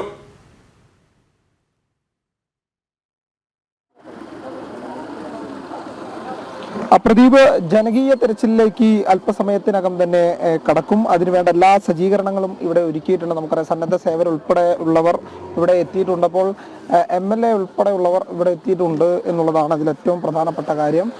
എന്തായാലും പലരും ഈ പ്രദേശത്ത് ഉണ്ട്, പല സന്നദ്ധ സംഘടനകളുണ്ട്. എല്ലാവരും ഇവിടെ തയ്യാറായി നിൽക്കാൻ അല്പസമയത്തിനകം ക്യാമ്പുകളിൽ നിന്നുൾപ്പെടെ ആളുകൾ ഇങ്ങോട്ടേക്ക് എത്തും. ഇവിടെ എത്തി ഇവിടെ നിന്ന് ഒരുമിച്ച് സൈന്യത്തിൻ്റെ കൂടെയും മറ്റ് ഉദ്യോഗസ്ഥരുടെ കൂടെയുമാണ് അവർ പോവുക. അവർ വീടുണ്ടായിരുന്ന കേന്ദ്രങ്ങളെല്ലാം തന്നെ കാണിച്ചു കൊടുക്കും. അതനുസരിച്ചിട്ടായിരിക്കും ബാക്കി തിരച്ചിൽ ഉൾപ്പെടെയുള്ള കാര്യങ്ങൾ നടക്കുക എന്നുള്ളത് തന്നെയാണ് ഇവിടെ ചൂരൽമലയിൽ നിന്ന് പ്രധാനമായി പറയേണ്ടത്. പുഞ്ചിരിമട്ടം അതുപോലെ തന്നെ മുണ്ടക്കൈ ഭാഗത്തേക്ക് തന്നെയാണ് ആദ്യഘട്ടത്തിൽ ആളുകളെ കൊണ്ടുപോവുക. അതിനുവേണ്ട സജ്ജീകരണങ്ങൾ, വണ്ടി ഉൾപ്പെടെ വാഹനങ്ങൾ ഉൾപ്പെടെയുള്ളവ തയ്യാറാക്കി വെച്ചിട്ടുണ്ട്. എന്തായാലും അല്പസമയത്തിനകം ക്യാമ്പിൽ നിന്ന് ആളുകൾ എത്തും. അതിനുശേഷമായിരിക്കും ഈ പ്രധാനപ്പെട്ട കേന്ദ്രങ്ങളിലേക്ക് ആളുകളുമായി സന്നദ്ധ സേനകളും മറ്റും പോവുക. പ്രദീപ്, ശരി. ഒപ്പം ഐസനും അവിടെയുണ്ട് എന്ന് കരുതുന്നു. ഐസൻ ജോസിലേക്ക് നമുക്ക് എത്താം. അങ്ങനെയാണെങ്കിൽ നമുക്കിനി വളരെ പെട്ടെന്ന് തന്നെ ന്യൂസ് അജണ്ടയിലേക്ക് നീങ്ങണം. കാരണം ഇന്ന് രാജ്യമാകെ നിന്ന് ഒട്ടനവധി പ്രധാനപ്പെട്ട വാർത്തകൾ വരാനുണ്ട്. News agenda.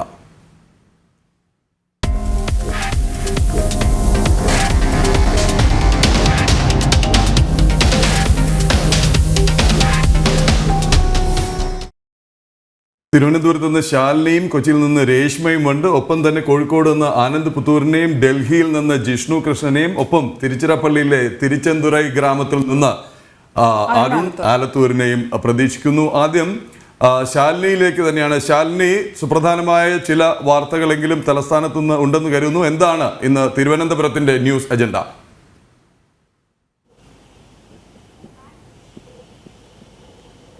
Pradeep Pillai, Anu, good morning. സൂചിപ്പിച്ചതുപോലെ തന്നെയാണ് ആശങ്കയോടെയാണ് തലസ്ഥാന ജനത ഇപ്പോൾ ഓരോ ദിവസവും മുൻപോട്ട് പോകുന്നത്. അതിൽ ഏറ്റവും പ്രധാനപ്പെട്ട കാര്യം ഈ മസ്തിഷ്ക ജ്വരം സംബന്ധിച്ച വാർത്തകളാണ്. തലസ്ഥാനത്ത് 6 പേരാണ് നിലവിൽ തിരുവനന്തപുരം മെഡിക്കൽ കോളേജ് ആശുപത്രിയിൽ ചികിത്സയിൽ തുടരുന്നത്.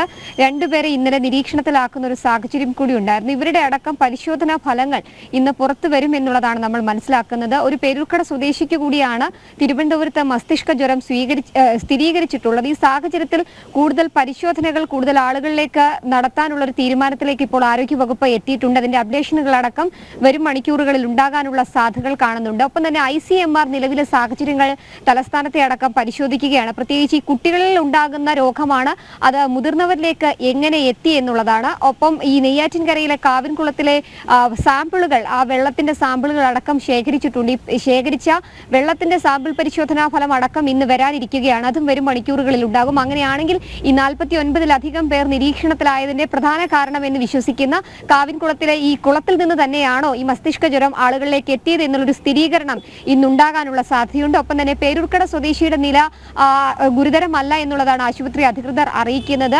പേരൂർക്കട സ്വദേശിയുടെ രോഗം ചെറിയ തോതിലെങ്കിലും കുറഞ്ഞാൽ അദ്ദേഹത്തിൽ നിന്നും വിശദാംശങ്ങൾ തേടിയ ശേഷം കൂടുതൽ പരിശോധന ആരോഗ്യവകുപ്പ് സ്വീകരിക്കും എന്നുള്ളതാണ് നമ്മൾ മനസ്സിലാക്കുന്നത്. എന്തായാലും ആ ആശങ്കാജനകമായ വാർത്തയുടെ ആശ്വാസകരമായ റിപ്പോർട്ടുകൾ വരും മണിക്കൂറുകളിൽ വരും എന്നുള്ളതാണ് തലസ്ഥാനത്ത് നിന്നും നമ്മൾ പ്രതീക്ഷിക്കുന്നത്. മറ്റൊന്ന്, കാലാവസ്ഥാ മുന്നറിയിപ്പുകൾ ഈ വരും മണിക്കൂറുകളിൽ ഉണ്ടാകാനുള്ള സാധ്യതയുണ്ട്. പ്രത്യേകിച്ച് ഇന്നും നാളെയും കാര്യമായ മഴ മുന്നറിയിപ്പുകൾ ഇല്ല എങ്കിൽ പോലും മറ്റന്നാൾ മുതൽ സംസ്ഥാനത്ത് ശക്തമായ മഴയ്ക്കുള്ള മുന്നറിയിപ്പ് കേന്ദ്ര കാലാവസ്ഥാ നിരീക്ഷണ കേന്ദ്രം പ്രവചിച്ചിട്ടുണ്ട്. ചില ജില്ലകൾക്ക് യെല്ലോ അലർട്ട് ജാഗ്രതാ നിർദ്ദേശം നൽകിയിട്ടുണ്ട്. തമിഴ്നാട്ടിലും അത്തരത്തിൽ മഴ ശക്തമാകാനുള്ള മുന്നറിയിപ്പുകൾ വരാനുള്ള സാഹചര്യം. ഏതൊക്കെ ജില്ലകൾക്കാണ്, കാലാവസ്ഥയുടെ നിലവിലെ സാഹചര്യങ്ങൾ, ശക്തമായ കാറ്റ്, മണ്ണിടിച്ചിൽ, ഇതിന്റെയൊക്കെ സാഹചര്യങ്ങൾ ഒരുപക്ഷെ 10 മണിയോടുകൂടി അലർട്ടുകളായി വരാനുള്ള സാഹചര്യങ്ങളും ഇന്ന് തിരുവനന്തപുരത്ത് നിന്ന്, തലസ്ഥാനത്ത് നിന്ന് ഉണ്ട്. ശരി ശാലിനി, വരുന്ന മണിക്കൂറിൽ ബ്രേക്കിംഗ് അവേഴ്സിൽ, ഹാപ്പനിംഗ് അവേഴ്സിൽ ഒക്കെ ഇതിന്റെ കൂടുതൽ വിശദാംശങ്ങൾ പ്രതീക്ഷിക്കാം. കൊച്ചിയിലേക്ക് പോകാം അല്ലേ? കൊച്ചിയിൽ രേഷ്മ ബാബുവാണ് നമ്മളോടൊപ്പം ചേരുന്നത്. നേരത്തെ തന്നെ രേഷ്മ എല്ലാവരും കണ്ടു കഴിഞ്ഞു. രേഷ്മ, ഇന്ന് കൊച്ചിയിൽ നിന്ന് കോടതി വാർത്തകൾ പ്രതീക്ഷിക്കുന്നുണ്ട്. അതിൽ ഏറ്റവും പ്രധാനം വയനാടുമായി ബന്ധപ്പെട്ടത് തന്നെയാണ്. അതല്ലാതെ മറ്റ് വിവരങ്ങൾ കൂടി.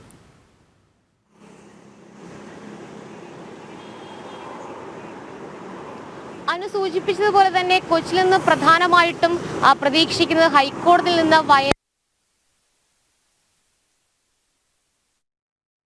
സ്വമേധയാ കേസെടുത്തത്. ഈ കേസ് ഇന്ന് ഹൈക്കോടതി ഇന്ന് പരിഗണിക്കുകയാണ്. പ്രധാനമായിട്ടും ഈ ഗാർഡിയൻ റിപ്പോർട്ടും അതോടൊപ്പം തന്നെ കസ്തൂരി രംഗ റിപ്പോർട്ട് അടക്കം ഹൈക്കോടതിയുടെ ഈ പരിഗണനാ വിഷയങ്ങളിൽ ഉൾപ്പെടുന്നുണ്ടെന്നാണ് അറിയാൻ സാധിക്കുന്നത്. കഴിഞ്ഞ ദിവസം ഈ ഒരു കേസ് എടുക്കുന്നതുമായി ബന്ധപ്പെട്ട് ചില പരാമർശങ്ങൾ ഹൈക്കോടതിയുടെ ഭാഗത്തുനിന്ന് ഉണ്ടായിരുന്നു.